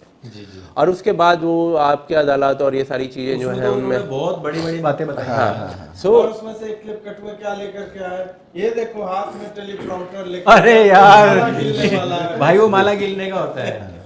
तो चलो कह रही है तो फुद्दू लोग हैं जो इनका काम है फुद्दू बना, वो करेंगे ही। बट हमारा जो डिस्कशन है इस मुद्दे पर वो इस कारण से हो रहा है। पर जो मेरा मूल्यांकन कहता है वो यही कहता है कि इस बार तो इट्स वेरी टफ कि वो कुछ हाँ मे बी वोट शेयर कुछ बीजेपी का वहां पर बढ़ जाए तो एक अलग बात है। बट कहीं ना कहीं उन्होंने कोई ना कोई रिपल जरूर क्रिएट किया है, जिसके कारण से प्रधानमंत्री भी इतने एमपी खड़े होते हैं पूरे देश के भीतर से, एक एमपी को वो भी पहली बार जो आ रही है वो भी अचानक। अच्छा, इनका सिलेक्शन भी जो है ना वो नरेंद्र मोदी ने स्वयं किया था पहले। तो मैं इसी कारण से मानता हूं कि इस मुद्दे को हम लोग डिस्कस कर रहे हैं, अन्यथा तो और कुछ, बिकॉज इतने सारे चुनाव हो रहे हैं। बाकी एक चीज और है अनुज भाई, ऐसे लोग जिस कॉन्स्टिट्यूएंसी से खड़े होते हैं केवल उस पे उसका प्रभाव नहीं होता है। बिल्कुल तो बिल्कुल। माधवी जी का प्रभाव केवल हैदराबाद के Yes, नहीं, yes, पूरा South। तेलंगाना, आंध्र और प्रदेश। Even जो हाथ तक देख रहे हैं। नोबडी नोज के कल कोई सीएम कैंडिडेट हो जाए मैं एक चीज बीजेपी की तरफ से। ये तेलंगाना में बोला जा रहा है कि तेलंगाना में भाजपा नंबर 1 पार्टी हो सकती है। हो भी सकती है, ये 100% है कि अन्नामलई का जो प्रभाव है वो हैदराबाद तक पहुंच रहा है। पहुंच रहा है। और उसी को एक तरह से आप कह लो रिले रेस, आप मान लीजिए कि इसको और आगे जो है Yes। इस तरह के, तो वही जो आप बोल रहे थे ना कि Narendra Modi can not be seen siding with the likes of T Raja Singh और अजीत भारती। बिल्कुल ठीक है, because they are abusive guys, समझे? मित्रों समझ कुछ नहीं आया, बिल्कुल बिल्कुल बोल दिया, खून लगेगा। तो वो जो है ना वो ऐसे स्टार वॉर्ड्स को क्रिएट करना चाहता है कि ये देखो ये पढ़ा लिखा है, बढ़िया बोलता है, अजीत भारती टाइप का नहीं है ये। समझे कि पढ़ लिख के भी गाली गलौज करता है। बोलते तो आप भी अच्छा ही हो। मैं गाली देता हूँ ना, उनसे समस्या होती है भाजपा वालों को। तो उस कारण से they need people like them कि जो सभ्य दिखे भी, सभ्य बोले भी, माला वाला वो भी करते हो, वो शिव तांडव स्तोत्रम भी अगर उनको सुनाना पड़ जाए तो वो भी सुना दें, एडमिनिस्ट्रेशन के ऊपर बोलना है वो भी बोले, समाज में इनकी अच्छी खासी पकड़ है और सबके साथ काम कर रहे हैं। Exactly। बिल्कुल बिल्कुल, और वो इम्पोर्टेंट है। हाँ, और important है। एक्चुअली में देखो है लॉन्ग रन में वही इम्पोर्टेंट है। बिल्कुल, बिल्कुल। स्टार्ट में 2014 में आप मंदिर के इशू पे ये सब पे जीत जाओ, अब 19 में आपको मैनिफेस्टो में नहीं था। हाँ, अब टी राजा तो और ज्यादा विकास की बात आ गई है। टी राजा तो खुले मंच से इतने लोगों के सामने लहन के बोड़े पता नहीं क्या क्या बोल बहुत लेता। कुछ बोल देते हैं। हाँ तुम्हें नहीं मैं उनका सम्मान करता हाँ हूँ। वो हाँ, वो बढ़िया बिल्कुल करते हैं। बिल्कुल बिल्कुल गुड जॉब। समर्थन है। हाँ यदि भाई कैसा रामनवमी का जुलूस निकाला। हाँ तो वो मैं वही कह रहा हूँ कि हर प्रकार का व्यक्ति चाहिए हमें जो है वो अंकुर आर्य भी चाहिए, हमें अजीत भारती भी चाहिए, और हर प्रकार का एक वो अनुज और गर्ग भी चाहिए। जो चलो। बोलते बोलते रुक जाते चलो, हैं, नहीं बोलूंगी नहीं। हाँ, और एक दूसरे को रोक भी देते हैं। माधवी लता जी को इस टाइम देख करके याद आ रहा है 2014 का अमेठी का इलेक्शन, स्मृति ईरानी खड़ी हुई थी और वहां बहुत आरोप लगे थे घपला हुआ है, राहुल गांधी ने जबरदस्ती कोई बूथ कैप्चर किया था, लेकिन वो हारी नहीं, उन्होंने हिम्मत नहीं हारी और अगले 5 साल वहां जाती रही बिल्कुल। और लोगों से मिलती रही। भाई ये और अब देखो। वीडियो था उनका, एक हाँ? वीडियो था, हालांकि वीडियो तो आजकल हेमा मालिनी जी बना रही अरे है। वाह वाह, इंदिरा गांधी टाइप भाई साहब, गेहूं के खेत में जाके स्मृति ईरानी का मुझे कहीं आग लगी थी, आग लगी हुई थी, और वो महिला भाई वो चापाकल चला चला के नलका चला चला के उन्होंने वो आग लगातार, तो ये सब ऐसी मैसेजिंग है ना कि मैं यहाँ की हारी हुई कैंडिडेट लेकिन मैं तुम्हारे साथ खड़ी हूँ और वो देखो ब्रो वो थाईलैंड में है ब्रो तो और वो हाँ नहीं तो उसका इम्पैक्ट ये पड़ा कि इस बार नॉमिनेशन तक नहीं भरा। अमेठी से नहीं आया है और मुझे लग रहा है कि वहां से भी किसी को ऐसी बलि का बकरा बना के खड़ा कर दिया जाएगा। वैसे क्लियर है कि स्मृति जी जीत रही हैं, तो वो चीज पर क्या है ना कि जो अमेठी हाँ हो और सकता है कि 2029 में माधवी लता वहां से जीत रही है। अमेठी और हैदराबाद में एक बहुत बड़ा फर्क ये है कि जो हैदराबाद का मुसलमान है ना तो बहुत ज्यादा कट्टरता है, बहुत ज्यादा पोलराइज्ड है वो। हाँ लंबे समय से 40 साल पहले लंबे समय से। आज 59% है मुसलमान, उसका पर इतिहास ऐसा है। 84 में तो नहीं होगा, क्या है कि लेकिन फिर भी मुसलमान बन रहे थे। उसका इतिहास है कि बर्बाद क्यों पार्टी। क्यों ऐसा है, उसका इतिहास रजाकारों वाला है, वो रजाकार सुनना वाली चाहिए। लाइन, वो ये एक बर्बाद पार्टी थी जो आज इतना प्रचंड बहुमत के साथ 40 वर्षों से इलेक्शन जीत रही है ना, एक बर्बाद पार्टी थी। और बर्बाद होने का कारण ये था कि एक भारत के खिलाफ पार्टी थी। तो 1962 का चुनाव उसका आंकड़ा था 1937 से शुरू करना। हाँ मैं वही कह रहा हूँ कि 1962 का चुनाव था, उसमें इनके 50,000 वोट थे, दूर दूर तक कोई नाम लेवा नहीं था, ठीक है। पर और उसका कारण था कि 1928 में ये पार्टी बनी है MIM के नाम से, मजलिस इत्तेहादुल मुसलमीन के नाम से, और उसका बनने का कारण ही ये था कि भारत और पाकिस्तान के नाम पर जो चीजें चलने लगी थी उस समय कि एक पृथक देश बनेगा, विभाजन होगा, ये सारी चीजें, तो उसमें हैदराबाद का क्षेत्र जो है उस पर आंच ना आए, क्योंकि निजाम राज कर रहा था। तो निजाम के पैसे से ये MIM बनी थी और इसने एक सोशल और कल्चरल एसोसिएशन के नाम पर ये चीजें शुरू की थी कि भारत से हमें अलग होना है और हैदराबाद एक अलग वो बनेगा, हैदराबाद पाकिस्तान में मिलेगा, या पाकिस्तान तो उस समय नाम नहीं था बट एक पृथक मुस्लिम राष्ट्र के रूप में। 1938 में इसका एक जो मेन बंदा है वो आता है, उसका मैं नाम भूल रहा हूं, पर एक कासिम रिजवी नाम था, राजाकार नाम से एक एसोसिएशन बना दी गई थी। कासिम रिजवी उसका हेड हुआ करता था। कासिम रिजवी 1938 में आई थिंक राजाकार्स बने थे, जो ऐसे जो वो है ऑर्गेनाइजेशन। हाँ, और उस ऑर्गेनाइजेशन का एम, वो एक मिलिट्री ऑर्गेनाइजेशन थी, आप एक लगा लीजिए। हाँ, तो भारत के सोल्जर्स से लड़ना और मतलब आप समझ लीजिए कि किस प्रकार की मिलिट्री ऑर्गेनाइजेशन वो रही होगी। 1944 में जो MIM का हेड था वो मर गया और इस कासिम रिजवी के हाथ में MIM की बागडोर भी आ गई, यानी कि वो पॉलिटिकली भी लीड कर रहा है और जो मिलिट्री एसोसिएशन है उसको भी लीड कर रहा है। और उसके बाद ये बंदा सरदार पटेल तक से मिलके आया था। इस बंदे का स्पष्ट रूप से कहना था, इसके अपने स्टेटमेंट्स हैं इस टाइप के, कि मुसलमान जो हैं उनको अधिकार है कि वो हिंदुओं पर राज करें, ठीक है। ये उनका पैतृक, ये उनका जन्म सिद्ध अधिकार एक प्रकार से आप लगा लीजिए कि हिंदुओं पर उनको राज 4 पीढ़ी पहले वो किशन लाल। हाँ बिल्कुल। तो मैं वही कह रहा हूँ कि ये इस प्रकार की एक एसोसिएशन बनी थी और इनका स्पष्ट रूप से कहना था कि भारतीय सेना यदि भारत इसमें आती है, हैदराबाद में घुसती है, तो हम पूरे भारत के भीतर उपद्रव मचा देंगे। और क्या हुआ था कि 1947 में जब स्वाधीनता मिली है तो हैदराबाद का निज़ाम तो भारत में नहीं मिलना चाहता था। उसने 1 वर्ष लिया था जिसको हम स्टैंड स्टिल एग्रीमेंट कहते हैं। उनका ये था कि 15 अगस्त 1948 तक का समय हमें दीजिए, हम उसके बाद निर्णय लेंगे कि हमें भारत में मिलना है या नहीं। इस 1 वर्ष के अंतराल में ये राजाकारों की जो सेना होती थी ये घुसती थी गाँव में जो लोग थे उनका मास कन्वर्जन करने का प्रयास किया जाता था। नहीं मानते थे तो लोग मार देते थे उन्हें। एक गांव की इस प्रकार की घटना थी कि वहाँ पे इन्होंने 3-4 बार घुसने का प्रयास किया, लोगों ने अपने घर के हथियार वगैरह इनका मुकाबला कर लिया। तो चौथी बार ये निज़ाम की हेल्प के थ्रू उसमें घुसे। पहले जो पहरेदार थे सबको मार दिया। 94 लोगों की त्योहार था, लोग त्योहार मना रहे थे, तो 94 लोगों की निशंस वहां पर हत्या की गई। और इस प्रकार के 250 इंसिडेंट्स बताए जाते हैं। जब ये सारी चीजें हो गई उसके बाद ऑपरेशन पोलो नाम से एक ऑपरेशन किया था सरदार पटेल ने, जिसका विरोध जो है वो नेहरू जी दबे मन से कर रहे थे। हाँ, तो एक और ब्लंडर नेहरू जी का। तो ऑपरेशन पोलो की वजह से निज़ाम का एक फोटो आता है ऐसे सरदार पटेल के सामने। ये राजाकारों ने भी उसके बाद कोई इतना फाइट नहीं है, भारतीय सेना के खिलाफ थोड़ी ना आप कुछ कर लोगे।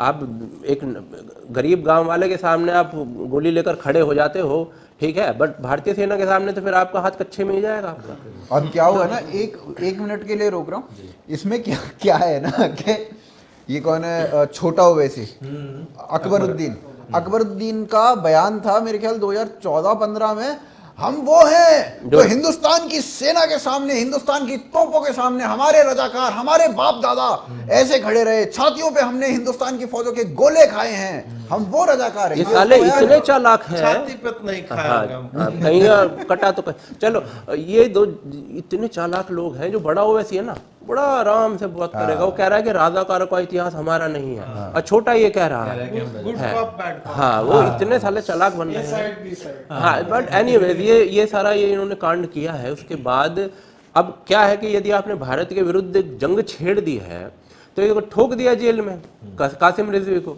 और 1957 तक ये जेल में रहा है।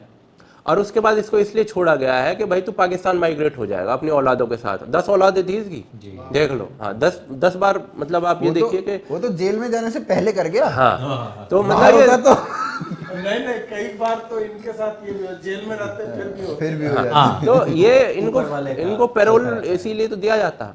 तो नहीं बिना पैरोल के भी कुछ के हो जाते। तो आप ये देख लीजिए कि किस प्रकार से इन्होंने 1957 में फिर घटना होती है कि इसको बाहर निकाला जाता है। उसके बाद ये बंदा जो है अपना जो MIM पार्टी थी, MIM पार्टी जो थी, उसकी बागडोर ओवैसी के दादा जान को देके जाता है। अब्दुल वाहिद ओवैसी नाम था शायद उनका। 1957 में ये घटना होती है जब उनको वो बागडोर मिल जाती है, और वो उसका नाम चेंज कर देते हैं मजलिस इत्तेहादुल क्या था मुसलमीन से ऑल इंडिया और लगा देते हैं। और ये क्लेम करता है कि ये वो वाली MIM नहीं है। ठीक है, तो अब क्या होता है कि अब भारत के विरुद्ध जिन लोगों ने जंग छेड़ी, तो उस समय नहीं मिलते थे वोट इन्हें, शुरुआत में पैसे भी नहीं थे। उसके बाद क्या हुआ कि इन्होंने क्लेम्स कर रखे थे कि हमें पैसा चाहिए, कॉम्पनसेशन चाहिए, ये चाहिए, और भारत के जो कोर्ट्स हैं या फिर उनकी तरफ से इन्हें कॉम्पनसेशन मिला भी। उससे इन्होंने एक IT कॉलेज खोल लिया, उससे इन्होंने गर्ल कॉलेज वगैरह खोल लिया, वहाँ से पैसा आना शुरू हो गया। 1979 में एक दंगा हो गया वहाँ पर हैदराबाद में, और उसमें इन्होंने शुरुआत में क्या किया था, 1957 में जो राजाकार कर रहे थे वही अब्दुल वाहिद ओवैसी ने भी किया था, पर अब्दुल वाहिद ओवैसी को भी 11 महीने जेल कर दी। वहां से इसने समझ लिया कि मुझे भारतीय संविधान में निहित जो कानून है, जो सारी प्रक्रिया है, उसका पालन करते हुए अपनी नीति को चलाना होगा। वही इन्होंने किया। 1980 के करीब में, 89 में, 79 में जो दंगा हुआ है, उससे इनकी एक पैठ बन गई, क्योंकि इन्होंने मुसलमानों के लिए स्टैंड ले लिया। और 1982 के चुनाव या 84 में, 82 में होते ना, 84 में 84 हाँ, तो वहां पर ये पहली बार MP भी बन गया। देखो, अदरवाइज इनका नाम लेवा नहीं था। इनसे पहले के जो चुनाव थे उसमें 40-50 हजार वोट्स आते थे, और सीधा पे आए 2.5 लाख वोट, सीधा डबल ट्रिपल ऐसे वोट बढ़ने लगे फिर उनके, और आज से, उसके बाद से आज तक हिलाने अभी वाला देख लो कोई ना, नहीं 2004 का जो ओवैसी, जो ये असदुद्दीन जो चुनाव लड़ा 2004 का, उसमें 1 लाख के मार्जिन से वो जीता था। 2007 या 8 में वो 3.5 लाख के मार्जिन से जीता। 2007 या 8 में जो असदुद्दीन ओवैसी के अब्बू जान है, उनका इंतकाल हो गया था, वो मारे गए थे। और उसके बाद से पार्टी टूटी भी थी, बट ये इनका साथ लोगों ने छोड़ा नहीं है। और अभी देख लो, तस्लीमा नसरियन आई थी, उन पे इन्होंने 2007 में अटैक किया था। उसने अपने स्पीच में बोला भी था। अब इनका क्या है ना कि ये बेसिकली क्या कहते हैं, मुसलमानों के ऊपर, पूरे मुसलमानों के ऊपर उस एरिया के इनका होल्ड है।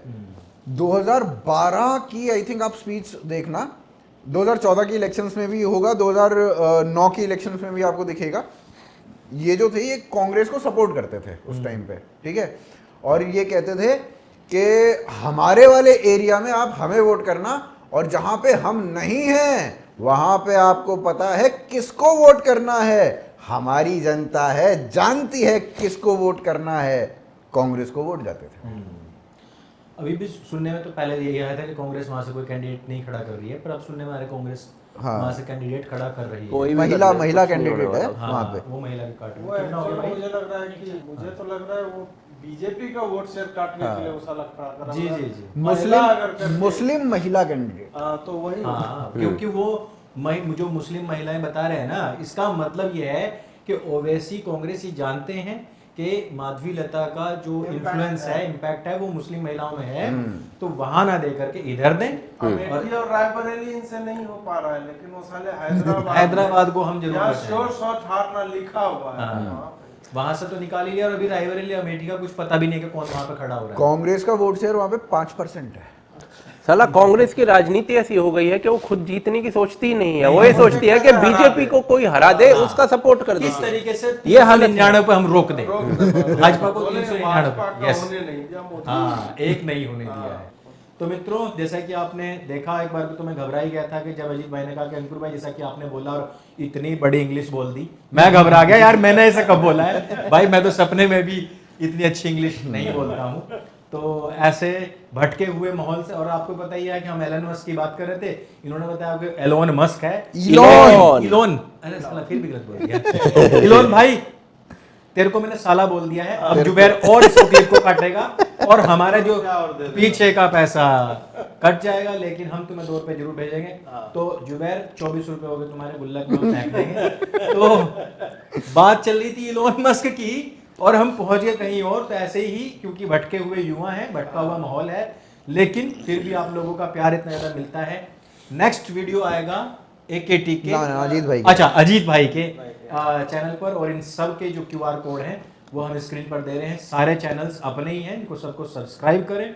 और जितने भी भटके हुए युवा एपिसोड पिछले हैं, पुराने हैं, और खास करके जस्ट पिछले वाला जो है AKT के पॉडकास्ट में जो आया था, उसको जरूर देखें, जिसको लेकर के इतनी सारी अफवाहें फैलाई गई हैं। आप सभी का बहुत बहुत धन्यवाद, और पुस्तक जरूर खरीदें जी। हाँ भाई पुस्तक जरूर खरीदें। जय श्री राम। जय जय श्री राम।